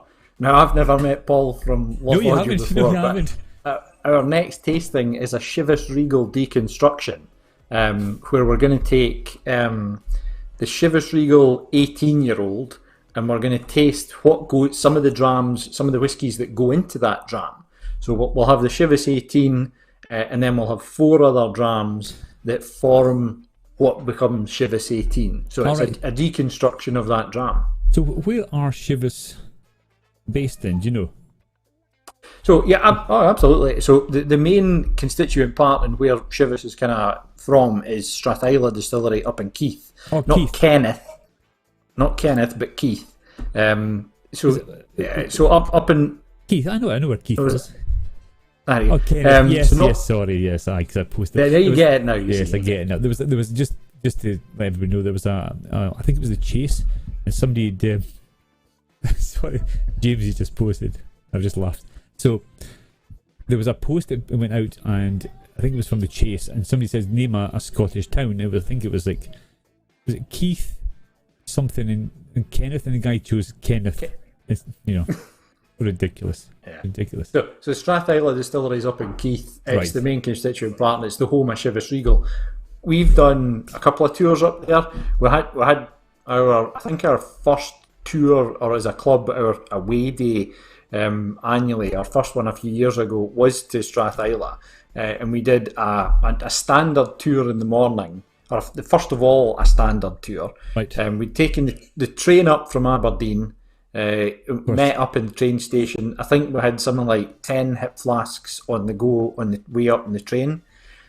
Strolled up past many bakers through to Strathisla. There you go. Got to Strathisla, did the basic tour, which I think was 5 drams, and then we went and did the cellar tour. Now, we're actually we've started kind of tentative discussions with Strathisla, but is this a possibility for an expanded group of people? So not Okay. just the 8 in the club, but more people. And I think we've done a survey about this and Yep. over the last couple of weeks. And the cellar tour there is one of the best tours you'll ever do. It's incredible, and it's Chivas, it's Strathisla, but it's cask strength. So instead of being 40% that you get at retail, it's 50%, it's 54%, and it totally changes the flavour. It just Really? makes them an Really? absolutely incredible dram. This is the only place in the world you'll actually get to taste these drams, and we hope we can get a tour up there for everyone, because it's well worth it. Well, I'm definitely. I mean, if permitting other engagements and stuff like that, and if there's one to go, I'm definitely coming up for that. Sandy has just asked. I see he has Balvenie back there. Maybe. You do? That's true. Yep. Got the. I've got a couple of Balvenies. One is in my kist, my a little chest that I keep whiskey in over there. This is the peat week Balvenie. So for 1 week a year, they actually produce a peated spirit there. So the malted barley has been heated with peat, or treated with peat, I should say, and that gives it a totally different. That's from a couple of years ago. Absolutely phenomenal stuff. That. Fantastic. So there you go, Sandy. I see Sandy obviously Sandy's from Kansas City, and she knows her whiskies. I think she mentioned to me earlier on, I think it was about last week, saying that she's an avid whiskey drinker. So I mean, whiskey is worldwide. The appeal of whiskey is a huge thing, and I don't think a lot of people locally in Scotland really appreciate how global whiskey actually is. It's a huge export for Scotland, and it's one of those things, Mel Gibson's Braveheart, shortbread, the Bay City Rollers, and whiskey are some of those big Scottish exports. And I think when we look at what the economy is in Scotland, whiskey's such a vitally important part of that, not only in what it brings in terms of dollar revenue, but also in terms of what it employs to produce the spirit, and then the tourism things. And I think for me, it's fiercely proud of it as a Scotsman that we can make something that's so amazing as the whiskey, and that's so revered and appreciated worldwide. So James is saying that I'm guessing everybody was tatties, as in basically with that tour. Were people struggling at the end? Is that? It was interesting. We tried to phone other distilleries in other years to say, could we do this type of tour where we've got a standard one and then a VIP or a connoisseurs tour after it. And every distillery I spoke to says you should never have been allowed to do that. Really? It was an exception to the rule, because we had, over the course of probably 4 or 5 hours, 10 or 12 drams from one place, which is, I think another, possibly a little bit much, but we were all very well behaved to an extent. It was a brilliant day out. There was an incident with a banana split in the Grampian Hotel in Keith. Um, I'm not going to ask anymore. I'm really. yeah, there was some shenanigans with people jumping over car bonnets, but What? yeah, Like, it was a fantastic. not to incriminate anybody, right? No car bonnets were harmed. But basically, Starsky and Hutch. Is that what we're talking about here? Yeah, it was similar to that. No car bonnets were harmed in that one. I've seen the so we've got Paul is saying that we're going slightly off. We might actually do not a whiskey one. We'll do a shortbread evening where we'll get somebody. We've got a baker on to talk about proper Scottish shortbread. We'll try and do that. Phil Gray says Sean. Yeah, it's banana split. Banana split. All right, okay. And Barry Gibson is saying you can see that Joe's well versed in pop culture. Bay City Rollers. Well, I mean, it's them or wet. I was kind of puzzled over who I was going to take, and I think we can all admit that the best Scottish band ever was Big Country, though, right? Am I right? Yeah. The Shaman? No. Were they Scottish? Mr. C didn't sound particularly Scottish. No, Mr. C wasn't, but the Shaman from Aberdeen. Were they? Well, I didn't know that. Didn't realise that. Still, move the mountain. I'm picking Dunfermline's finest, Big Country. That'd be my top pick for Scottish band. It's like Barry Gibson. Is that actually one of the Gibson brothers? Is that who we're talking about? Is that the Gibson brothers? Were they not like a 70s disco band? Bee Gees, yeah. Was that not Barry? The Gibb brothers. That's the Gibb brothers. It's the Gibbs. Oh, here we go. Here's the biggest Scottish band, Proclaimers. Proclaimers. Do a chance. Don't give me Sunshine and Leith. No chance. No, I mean it's just it's. Here we go. This is where the music go. Here we go. You'd think Joe would know who Simple Minds are. This is Barry. Was that not the boy that dated Patsy Kensit? I think so. I think it was actually. I remember one night. It was probably in the early 90s. I was out for some. It was late 90s. I was out for food, and there was a band next to me in the restaurant, and I recognised the band, and I was like, "Oh, I know who they are. I know who they are." And I mentioned, I think I went up to them and says, "Oh, could you?" I said, "I love your music. Could you sign this for me?" "Ah, that's no problem." They signed it, and I went, "That's not who the thought it was. It was them. It was actually Big Country. I thought it was Simple Minds." but again, the big Country for me. Yeah, can't whack it, man. Phil, I'm just laughing. Phil Gray's just said there's a resemblance to the Proclaimers watching you two. There you go. Do you know what? That's not the first time I've had that. Is that right? I was at a comedy night a few years ago, and me and one of the boys who was with us, we both had on slightly more square bifocals than we've got on today. And with the kind of dark rimmed glass, we're sitting next to each other, and the boy just went like that. Yes, is that right? Proclaimers are here, and that was it. 5 minutes of leatherness for looking like two wallopers from Leith. Two wallopers. Walloper is an absolutely fantastic word. Listen, we're gonna wrap up. That's been an hour and a half we've been on, and I'm gonna wrap up. Two more questions I want to ask you. Right, one. Yep. What is the worst? In fact, I've got a note here. What is the shittest whiskey you've ever tasted? The worst whiskey. It's probably a top. I'll ask that question again. What is the shittest whiskey Susan's ever tasted? Oh, Suze, worst you've tasted? No. She's tasted most of them that we have and that, and she'll always have a nose and when we're doing the tastings and stuff. I would have to go with worst that I've ever had, other than the Macallan number 2, is the rough stock that Sean brought to the International Whisky night. I think Phil spoke about it last week as well. It's like licking a varnished door, horrendous stuff. I think its cumulative score out of 30 was about 3. It was just really awful. I've never from 8 people.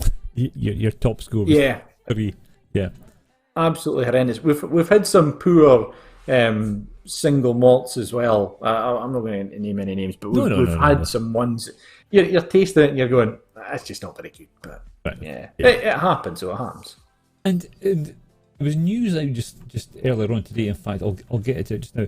Did you read the news from Brewdog, who have released the strongest beer today? Well, their claim is being the strongest beer, but they're they're a bit, what Brewdog are like. They'll claim something, but actually, it's their version of the truth.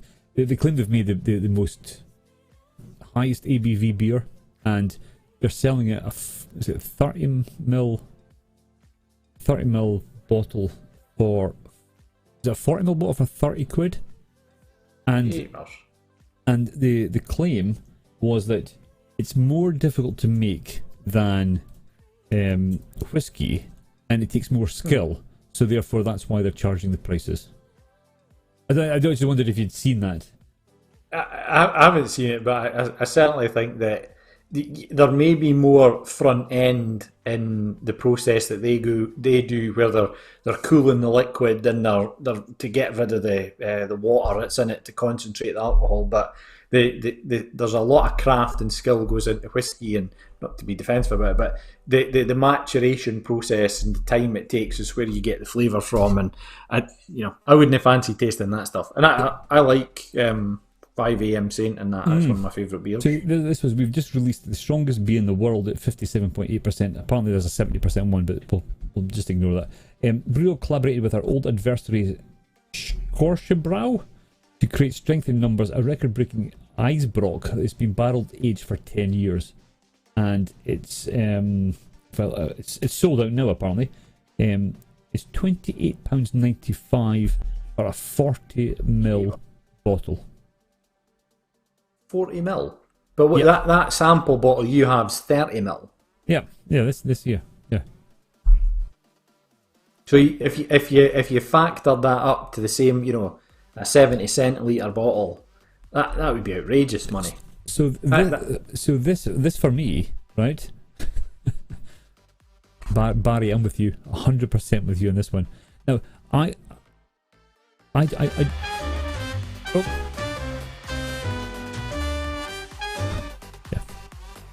Yeah. Sorry about that. I completely forgot I pressed that button ages and ages ago. Right. So that's 30 ml, right? Yeah. They claim. I mean, this is probably a different interview with somebody. So 40 ml, and they're charging £28.95 for that bottle. Now, have you ever paid, what's the most you've paid for a nip, or say a double, 50 ml? Without probably without Susan knowing. No. I don't think. Bucky Joe and I were in a place called the Grill Bar, in Aberdeen, which has got a fantastic whiskey selection. Okay. A couple of Christmases ago, probably, or it might not have been Bucky Joe. It might have been somebody else actually. Sorry, Bucky Joe.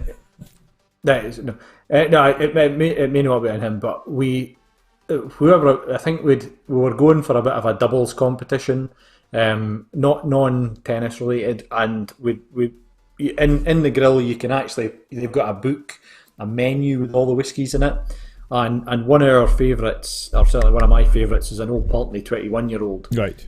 Which is absolutely fantastic. They don't get it anymore. They've stopped actually selling 21-year-old. They've moved to another age statement. But we bought doubles of that, and 25-30 quid a nip. So really, okay. I think it was a stiff round. But yes, you don't. I don't grudge it when I'm tasting something as good as that. Something amazing, right?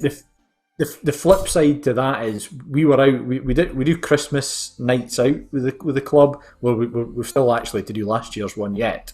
Might be a double celebration. Yes, if we can get out.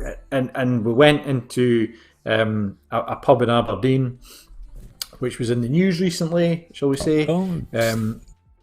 And it was in a fantastic whiskey selection, and there was a naivety among the bar staff as to what they actually had. So we ended up spending quite a lot of the night in this bar because we were actually able to get fairly good, fairly high profile drams at a very reasonable price, just due to, let's call it luck. Now, just to say, this message coming from Bon probably a minute ago, before you actually just mentioned that. Barry and his Jedi mind tricks get top shelf whiskey for bottom shelf prices at the bars. There you go.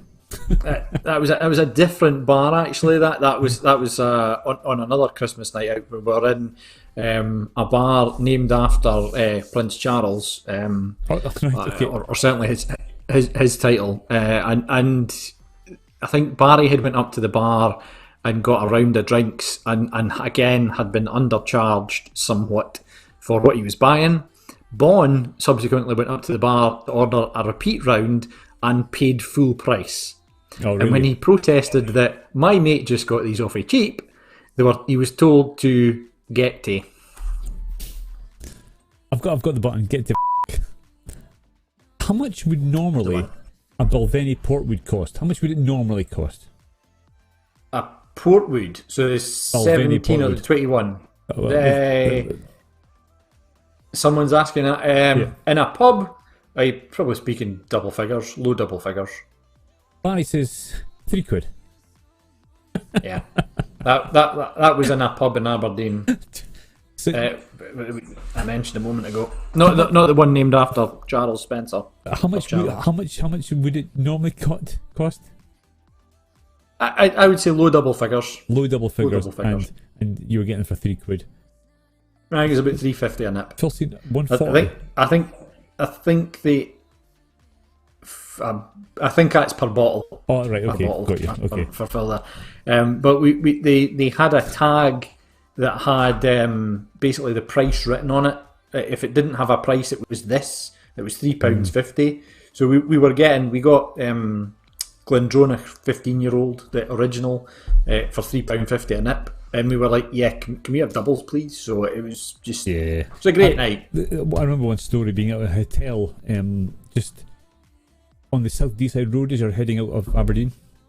Quite a nice hotel. You know where I am. Just out the road. Yeah. Just on the left. I've got you. No names. Ardo. Oh shit. Timed that wrong. Right.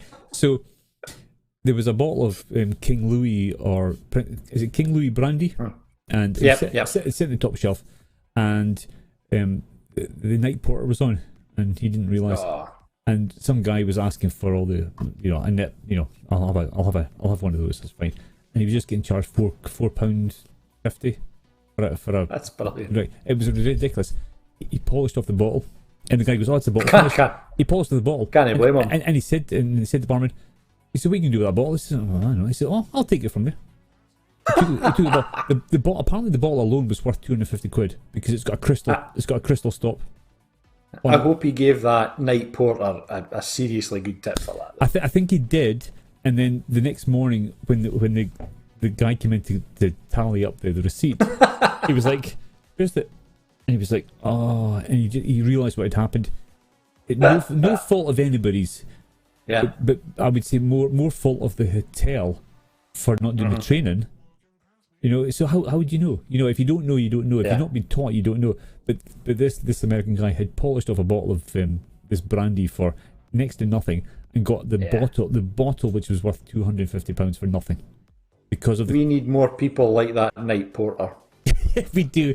I bet he knew. I bet he knew. You know what I'm saying? I bet he knew. But I think if you're in that position and you say to the guy, "Look, if you give me a decent tip here, I'll do you a wee deal. I'll make sure you have a good night." Absolutely. But see, so I think on that note, we've been on. I've been on. I tell you, we've been on much longer than I totally expected. The actual.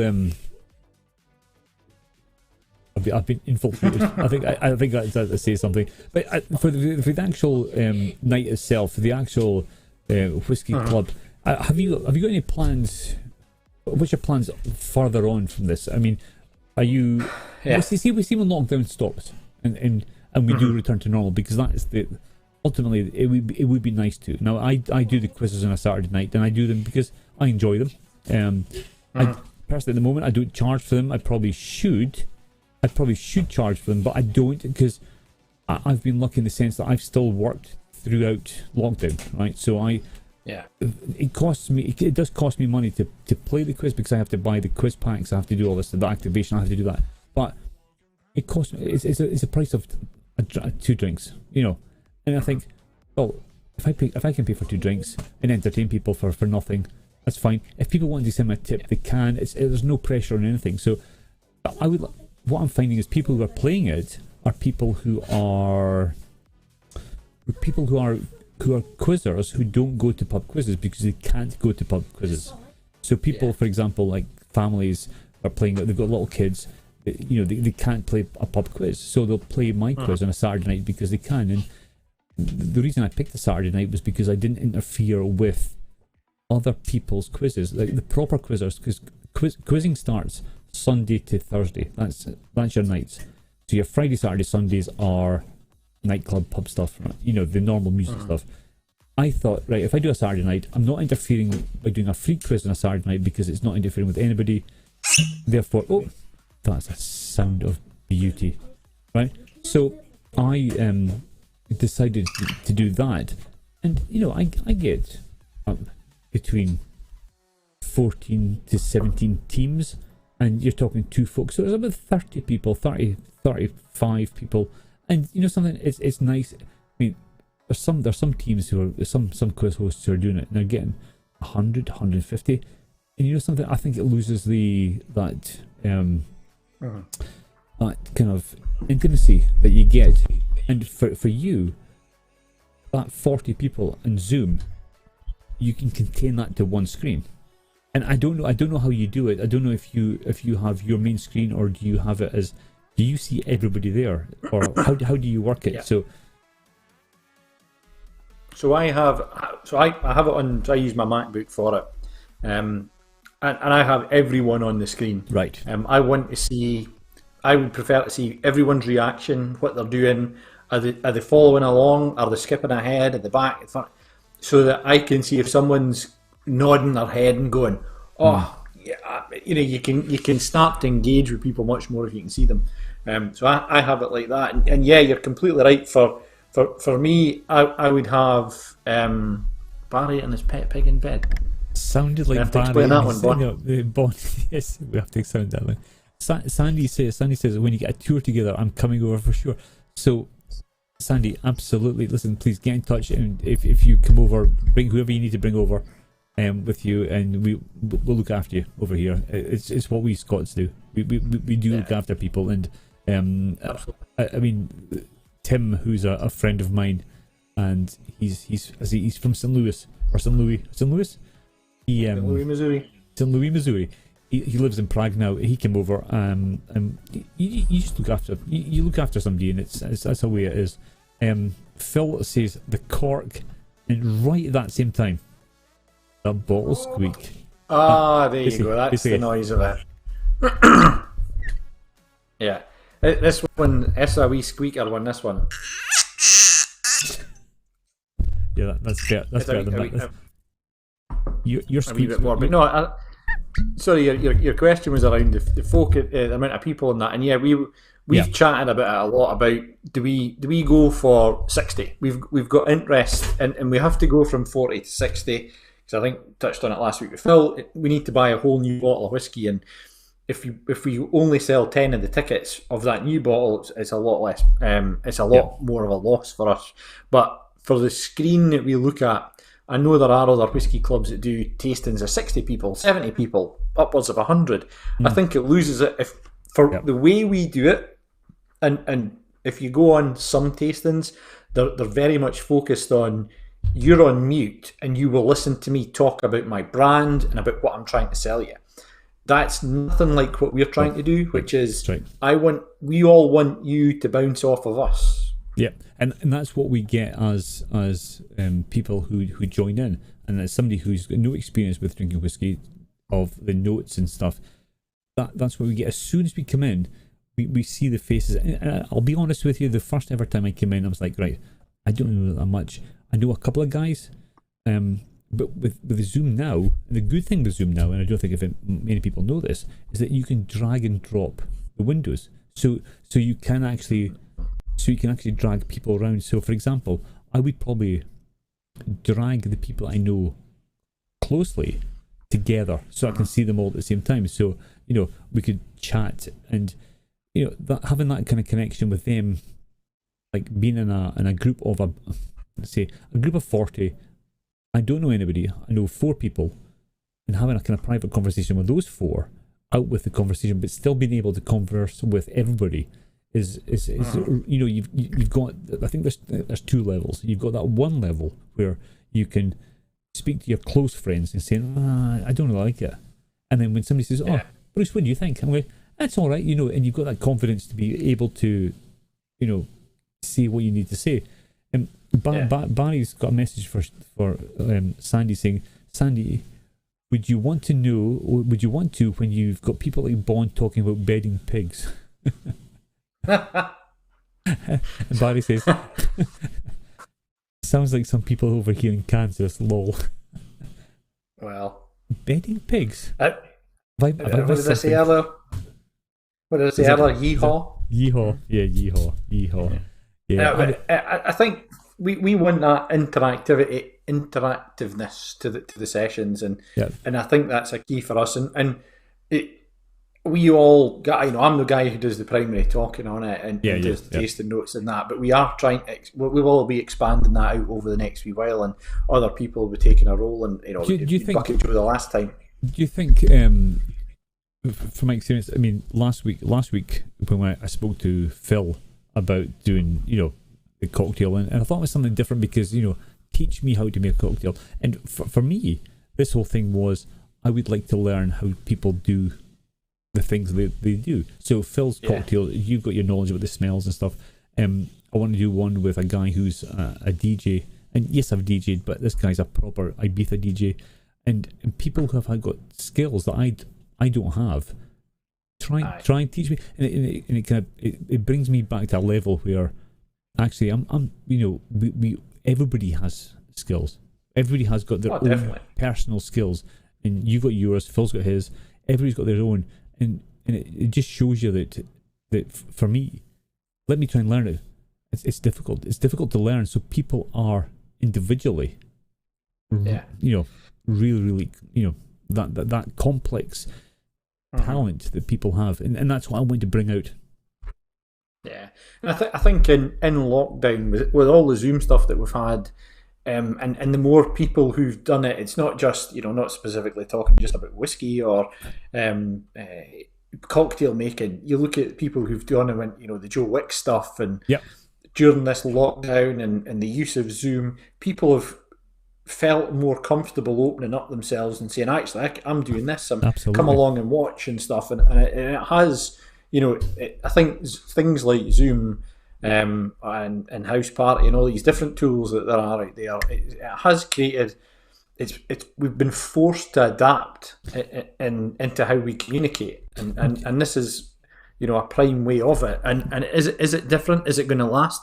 I think it will, and I think we as a whiskey club will keep up the online tastings, and we've stated, you know, we want to move to actually doing this in person, and doing tastings in person. We've got, you know, plans to set that up as and when we can feel comfortable doing it with other people in the room. It's interesting because for me, for somebody who, I mean, the thing is, I could set up one here in East Kilbride, right? I've got no knowledge of it though, so I would rather come to somewhere where I've got knowledge. And I mean, I could go, so, you know, you get the toffee and stuff, and people who have got no idea, we go, oh yeah. But for me, it's that whole sense of community. But you've set up this thing where there's a small community and people are bringing together, and I think this pandemic has pulled people together. I really believe it's pulled certain, you know, communities together, and it helps with that, you know, communication. It helps with you know, for example, you've got Phil Gray has just said, "We will come," with a wink. That's what she said. Yeah. It's, I don't know who said that, to be fair, you know. Probably not Tracy, but you know, it's right. But it really is. The pandemic has made people think in different ways, and one of the ways that you've done is set up this thing, and it's brought 40 was going to say 40 people, but it's not 40 people because there are people where there's a screen and there's about 3 or 4 people in that screen. You know, so we've thoroughly enjoyed it in that respect, and getting people together, and we going back to a point I made earlier, we're not experts in what we do, and we like hearing what other people are saying, and in whiskey there's a guy called is kind of Bucky Joe will know his name in that, but he's Akavite on Instagram and that, and his one of his big things is it's not whiskey unless it's shared.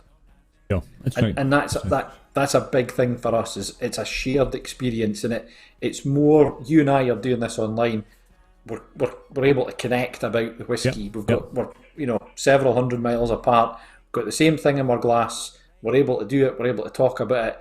You know, pre-lockdown, I would have been doing this with the 8 boys, and we'd never have done anything. Wouldn't have even thought about doing anything like this. Exactly, and that's the thing, is that it's brought a wider community closer together, and for me that is quite important. I think, I mean, I look out into my street, and I would like my street to be a lot more closer. And in the last few months, it's all about bringing people together and bringing things that, for example, that I like. You know, granted, there are people who don't like whiskey, and that's fine. But it's finding what you do like, and bringing and finding somebody else who likes it, and bringing those things, so you have those close communities. And for me, I'm looking forward to next Friday night. I'm looking forward to opening this package, you know, and having them set out. So I'll have this here. I'm almost tempted, right, to live stream my experience of the actual whiskey tasting itself. You know what I mean? So people can see my point of view.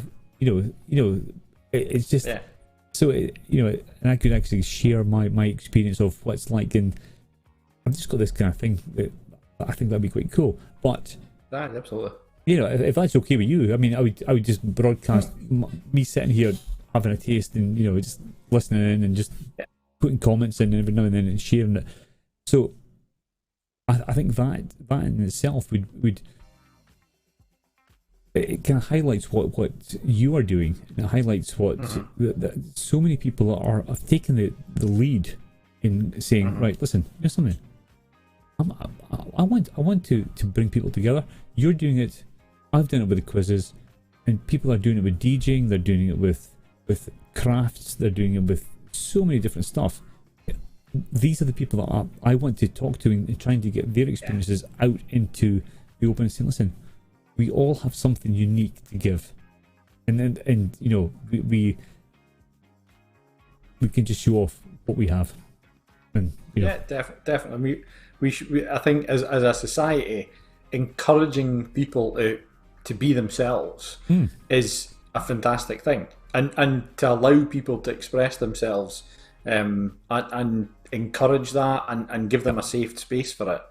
Yeah. You can't fault it, and we're a group of 8 guys, but we've got a bigger audience of people now that we have to think about that. But on a Friday night when we do our tastings, we have the banter we have and the chat we have.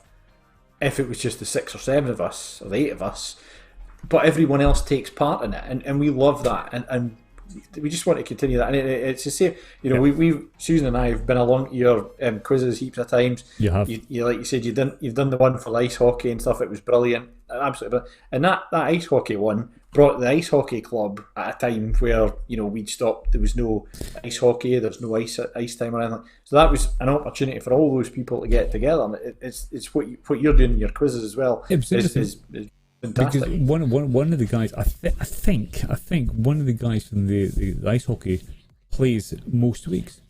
He comes along and plays most weeks, and it's a really nice to see. And he wouldn't be playing if he hadn't played for the first week, because your team had decided to set up a quiz. He joins in every single week, and it's like aye.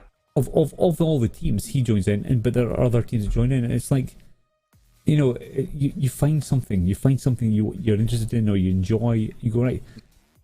But for me, I think why are people playing on a Saturday night, 9 o'clock on a Saturday night? Why? What? I personally, I don't get it. But if people enjoy it, then I'm not going to, I'm not going to argue. Absolutely. It's fine. But That's it. It's. However, with the lockdown, it's. I think the second wave is coming. So if that's going to make things worse, it's going to go back to how it was. Yeah. And I think for you, for your stuff, personally, I'd be sad to see it go. Because once a month on a Friday night, I get to share nice whiskies with a group of I was going to say guys, but with a group of people. Nope. A group of people that actually are really, really nice, and that. No, we appreciate that, and that's it's awesome to hear that feedback, Bruce, and it's great that we get that from you. We've had it from other people as well, and it makes it from our perspective. It helps us to keep going. We could switch this off tomorrow and go, do you know what? We've had fun with it. We've all got busy lives, and we'll go back to it. And we, we spend time. We've got to get the theme. We've got to get the bottles. We've got to bottle it. We've got to take 200 small glass bottles, wash every single one of them, sterilize them, dry them out, all with the little lids, so that it's And we put a lot of time into it, but we enjoy every little bit of it. Is enjoyable. Because it all leads to, as you say, a Friday night where we know, and we're buzzing for Friday nights. Yeah, as a group of us, we just cannot wait till that Friday night to the tasting to get in about whatever what we're doing for that night. We are really excited about it, and getting to share that, and having more people enjoy it. And seeing people there, at the last tasting where we had a couple that scored 9s and 10s and stuff. Yeah, it's just you're like, yeah, this is what it's about, and it's sharing community, making getting everyone out of that kind of coronavirus lockdown, recession-y type chat and stuff, and doing that and giving people an outlet is so important. I think for everybody's mental health. For ours, for everybody else's, I think having something positive, something to look forward to, is absolutely massive. Whether it's a Friday night once a month or a Saturday night for a quiz, it's so good for those things to happen. I think it's good if you're in lockdown and you're not going out, you're not meeting people, to get online and do something. I mean, I've been toying with the ideas of doing my quiz on YouTube, and the timing thing causes a bit of an issue, but there's a workaround for that. However, what I do enjoy is that I'm seeing here and people are commenting. So people do comment. So Bon has just sent a message saying this isn't going to go away, onwards and upwards. And I am able, and this is something I'm quite happy to share with yourself and Phil, is that how do you get the information in from YouTube? So you can go out to YouTube now. Zoom is very much interactive, so people can speak to you back and forth. But there are ways of doing it on YouTube. There are ways of you can't speak to them physically, but you can get the messages across. So there are ways of doing it. I think this is probably the future. I think there is a way of grabbing the reins, saying, right, okay, this is what I'm going to do. I'm going to produce this live. This is what I want it to look like. People, as the old, what was the name of that film? If you build it, I'll say it. I can't do it. Field of Dreams. If you build it, they will come. That Field of Dreams. Yeah, Field of Dreams. Yeah, as Phil says, once Bruce shows us how, not shows us how. But yeah, listen, as I say, I will show you how to do with Stream Deck, OBS, all that sort of stuff. Quite happy to help you out. And I appreciate that. Yeah, absolutely. So you have a good looking, slick performance. I say performance, I mean something that it goes out. It's a little bit more professional. Not what I'm saying it's not, but you can add in, bits and pieces, because I can add in. I think it's here. What's this one here? Doesn't do anything. There you go. So you can add in all those bits and pieces, and those things really easy to do. And I think this way here, what we're doing here, what you're doing with the thing, you've got 40 people or 40 connections times if a family joins in. So say there's 60 people. That's 60 people who you are helping with entertainment, mental health. I mean, on a Friday night, olden days. Last year, what would they be doing? They'd be sitting in front of the TV watching. I don't know what's on a Friday night, right? So the fact that it's becoming going. Actually, I can spend time with people I know and be more open. I think it's forced us into being more. Yeah. Yeah, I think you're absolutely right. I think you're about to say it forces us into being more communicative and to put ourselves in that. We would have had no interest in doing something like this pre-lockdown. It's only because lockdown spurred it on that gave us that opportunity and changed our mindset to say, actually, we could do something with this that's good fun, and we're 8 idiots, right? We think we're hilarious. We know that there are things that we do and say that people will just be sitting there going, I don't get it. That's an inside joke. But we love that it brings people out. There are people who comment and participate and take part in it who are quiet, shy bunnies normally, but you get them online. There's a little bit of distance, but they're talkative and they'll input to it, and that's absolutely brilliant. I really like it and really enjoy it. I'm going to wait. There's been a comment in from somebody. I'll wait for it to pop over to this side so I can see it's coming just now. I'll wait for it comes over here. Here we go. It's in now. 7 idiots and me. So that's Bon saying that he's not an idiot. I think it's saying there's a scaling there that there are 7 idiots and there's a complete. And if you've got your beat button ready, idiot. There you go. Complete idiot. That works. So I'm looking forward to Friday night. So listen, I'm going to wrap it up because that's been 2 hours we've been on. I didn't expect it to be 2 hours, to be honest. I thought, right, we'll get an hour out and I'll be fine. 2 hours, Joe, I really appreciate your time that you've spent. I appreciate that everybody who's put comments in and chatted and all that sort of stuff. Thank you very much. If there's anybody, I was actually going to say, if there's anybody that anybody would like to come on and have a blether for an hour and a half, whatever. I mean, I'm happy speaking to anybody. If you've got something interesting to chat about, because I think I would watch anything that somebody does something different.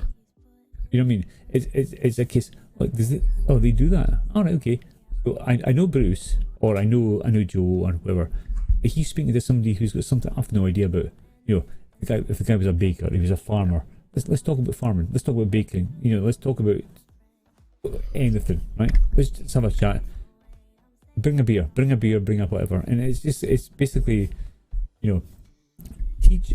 For me, it was about teach me how to do something. Like for you, teaching me how to nose a whiskey, to taste it, to smell it. And for me, that's what it's about. So if there's anybody that you want to hear from, or if you want yourselves, if you're listening to this, come on and just have a blether for an hour about any old shit. This is the best button in the world, by the way, right? If you want to talk about anything, right, just please just send me a message. Oh, I know exactly who wants to come on next. There you go. Can't help himself. Get him on to make cocktails, not to speak about cherry pickers. Right, okay. What would the next cocktail? What would you like to see? What cocktail would you like? Either a daiquiri or a margarita. Sadly, un-whiskey related, but I'd love to see Phil trying to make a margarita. I'm just thinking like whiskey related, but I mean if Phil, if Phil wants to do a whiskey cocktail, I mean, I'm kind of tempted by an old fashioned. I mean, are they quite straightforward?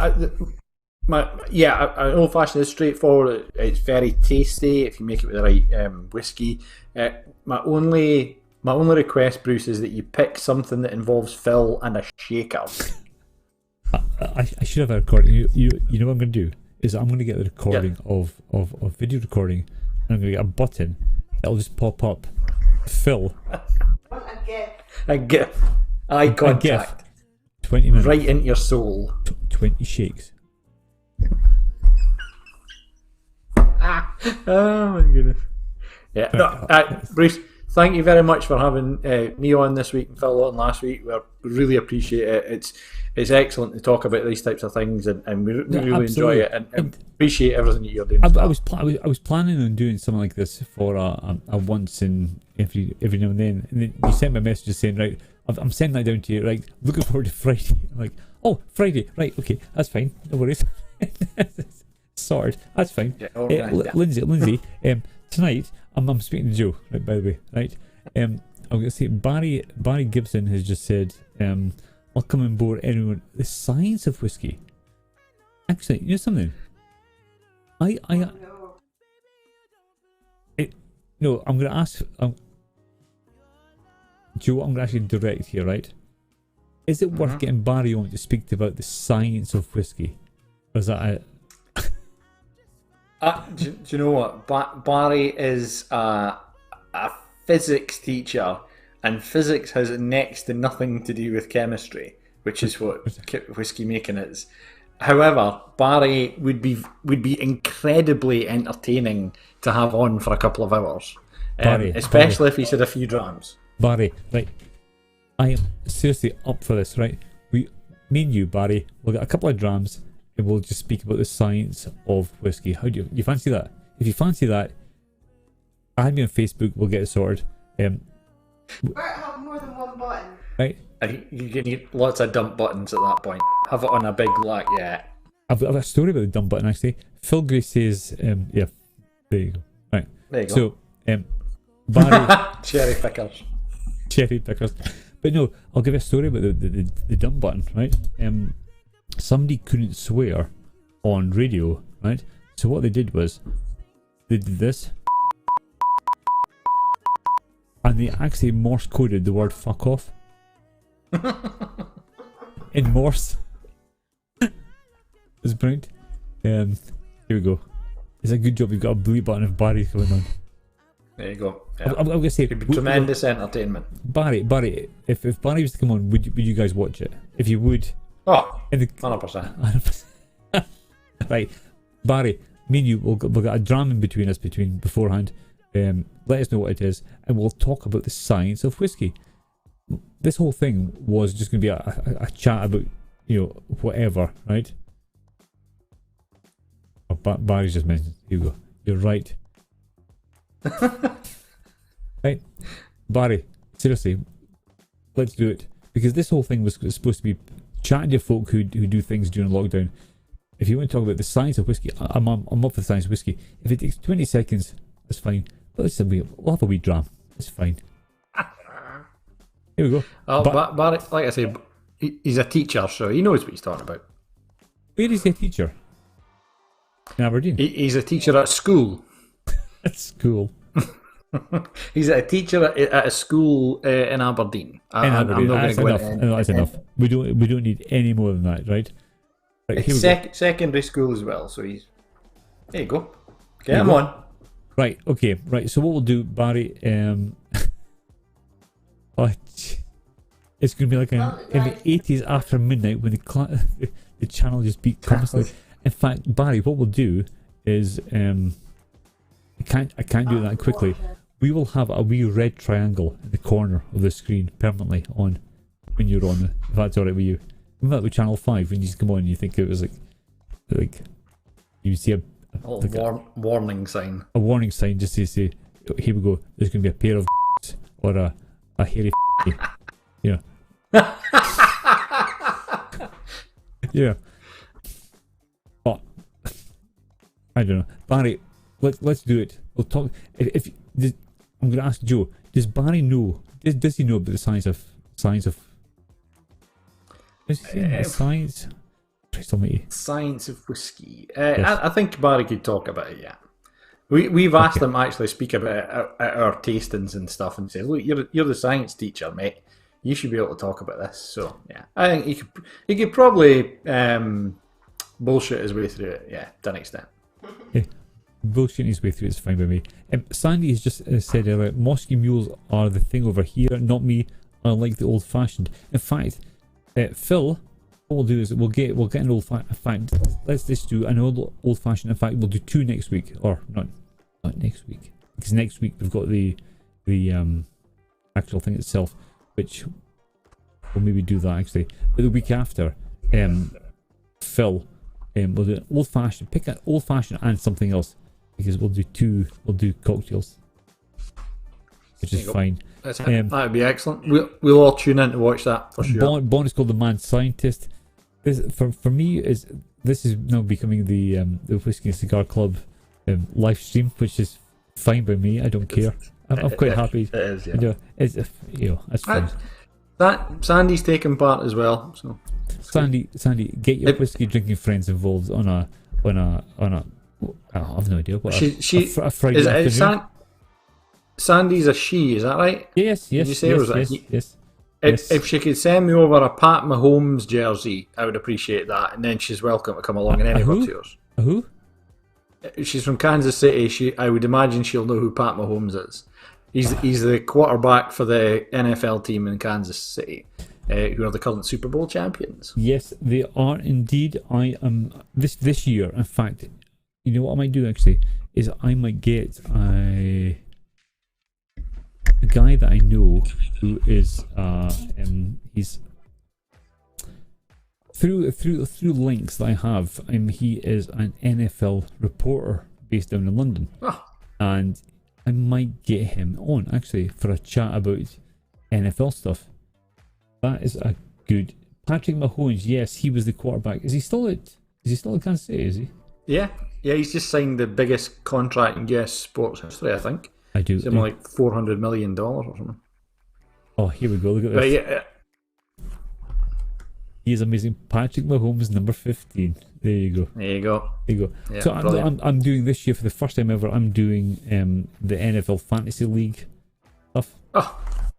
So, with a group of guys that I know. So it's yeah. My favourite team, because Bon and I I met Bon in Washington DC 19 years ago. We both stop it. Go on. We both worked in Washington DC 19 years ago. I worked there for 3 years. Bon worked there for about 4.5, 5 years. Mm-hmm. And so I took on an affiliation for any team from DC, including the Washington football team. The Washington football team, yeah. So they have been my team since. So I played for the Granite State Oilers, and I played for the Granite State. Brilliant! I played for the Granite State Oilers junior team, and there's a photograph somewhere, and I'm wearing with the milk board. The milk board sponsored us, so we never played a competitive game at all as juniors. Now, age-wise, I'm 47, right? So we got into you don't look a day over 50. Yeah, thanks very much. Right? So we got and turned 18, played for the Oilers. I was tight end. I was probably the smallest tight end ever. I was like tight end, third string quarterback. I wasn't very good, but I thoroughly enjoyed it. And I played for the Oilers for years until it kind of folded, and then I kind of stopped. But that time I played in a local bowl. In fact, my biggest claim to fame, and there's a YouTube video of it on YouTube, is when the Scottish Claymores won. The Scottish Claymores won the World Bowl. Yep. You see me. I was the Coach Kriner's cable guy. So you were going behind him. Yeah. So Jim Criner, who's the coach of the Scottish Claymores at the time, his headphones had a big wire. I was the person who carried his wire behind him for the whole game. There you go. I followed him all over the place. And there's footage of me. You so- see me as a big fat-faced. Was it 90? No, it was 90. Was it 80, 20-year-old? It'd have been the early 90s, I think, the Claymore one. Yeah. So it's there. But yeah, so for me, American sports, I would love to see a hockey game. I would love to see I'll come up to the links when we get back to play. Yeah, Susan's saying you got to come up and watch the links for the hockey and that. 100%. In fact, I was speaking to Kev about streaming some stuff, and I've discovered heaps of stuff, and I'll speak to Kev about it later on. That's another chat. But anyway, for just now, Bond, just before we go, Bond says you'll need to take a small break, Bruce, for a tactical spew halfway through. Barry's one of those starts off at 1,000 miles an hour, right, and just hits a wall. Then goes to sleep. Goes to sleep, tactical spews, and then just as everybody's getting ready to kind of call it a night and stuff, Barry comes back in roaring, ready to go. So in fact, Barry and I can actually kind of empathise or vision this, because Lindsay and I went to a wedding up in Thurso, or was it Wick? Thurso, and at the time I was on some crazy mad diet, and I was in my pipe, and during the meal, smoke my pipe, loads of red wine. It's like tactical spew, and see after that, I was brand new. I was like, right, let's go, Kaylee, let's go, Gay Gordon's, here you go, that's fine, eat some real, I'm up for it. It was just really bizarre. If Barry's your boy, then Barry, me and you, well, come on here, we'll chat about random shit, and then we'll be fine. Barry says thank you. No, absolutely, no worries at all. Oilers, cool. Cable, yeah, the cable guy stuff was. In fact, I'll try for the next one. I'll try and find video footage of that. But yeah, I was the smallest tight end I suppose we had. I wasn't very good. And quarterback, I had three passes, one interception, and one completion, one incompletion. I was third string. That's going to lead to your quarterback rating would be pretty poor. Yeah, it wasn't good. But I could throw a good spiral. You know what I mean?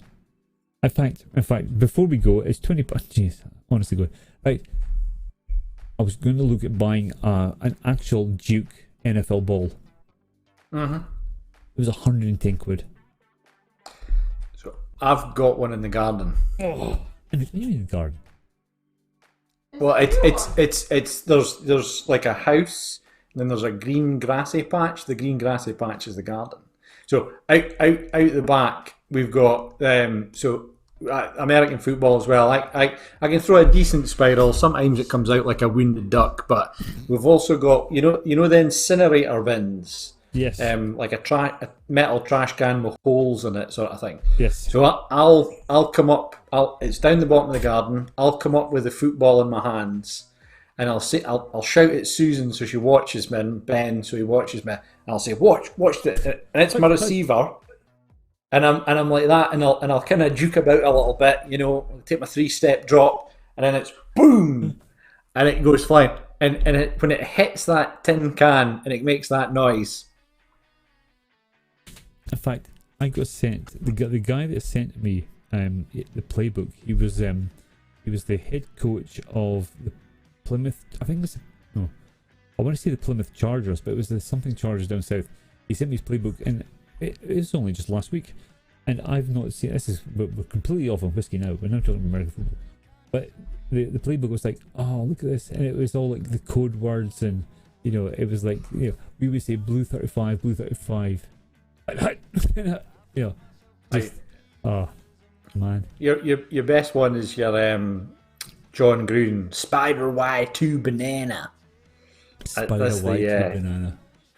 That's the kind of the not the most famous one, I wouldn't say. You've got Peyton Manning shouting Omaha, Omaha, but Spider Y2 banana is a classic. It's especially the way John Gruden says it. Spider Y2 banana. I actually know what that play might be. That's the weird thing. That's the weird thing is you might actually know what the why is. So you know exactly what they run. In fact, Phil, my brother and Chris were in the Oilers too. Now, Phil, I knew your brother before I knew you. And that's the weird thing is, your brother, we were in the juniors together, and I've actually been in your house as a child, probably 16, 17 years old, and we were in, and it was down, if I remember, near the Duffy Park. The house on the right hand side, it was a bungalow kind of ish type thing. Obviously, what's your brother's name? You know what Phil's brother's name is? Lachlan. Leighton. Leighton. That's it, Leighton. Yeah. So Leighton and I, we knew each other from the Oilers. I've been to Leighton's house, and then you go, yeah. 10 years later, I know Phil better than I know Leighton. And it's you said right. This basically squares the circle. Back at the start, it's everybody knows everybody from something. Yeah, you know? Absolutely. So I think on that note, it's been an hour and a half longer than I expected. I said to the wife, I said we'll be finished by 9 o'clock. Anyway, There you go. Listen, Joe, Down thank you it. very much. I really appreciate your time that you spent tonight. I really appreciate the time you spent Just talking, for you, talking about the club, talking about what you do here. Sandy is going to head off, so she says thank you. Sandy, thank you for joining from Casey. Really appreciate it. But for you, thank you, Joe. Thank you very much, and we'll see you next Friday. Thank you, Bruce. See you next Friday. Cheers. Anyways, cheers. Slange. I'm going to stop.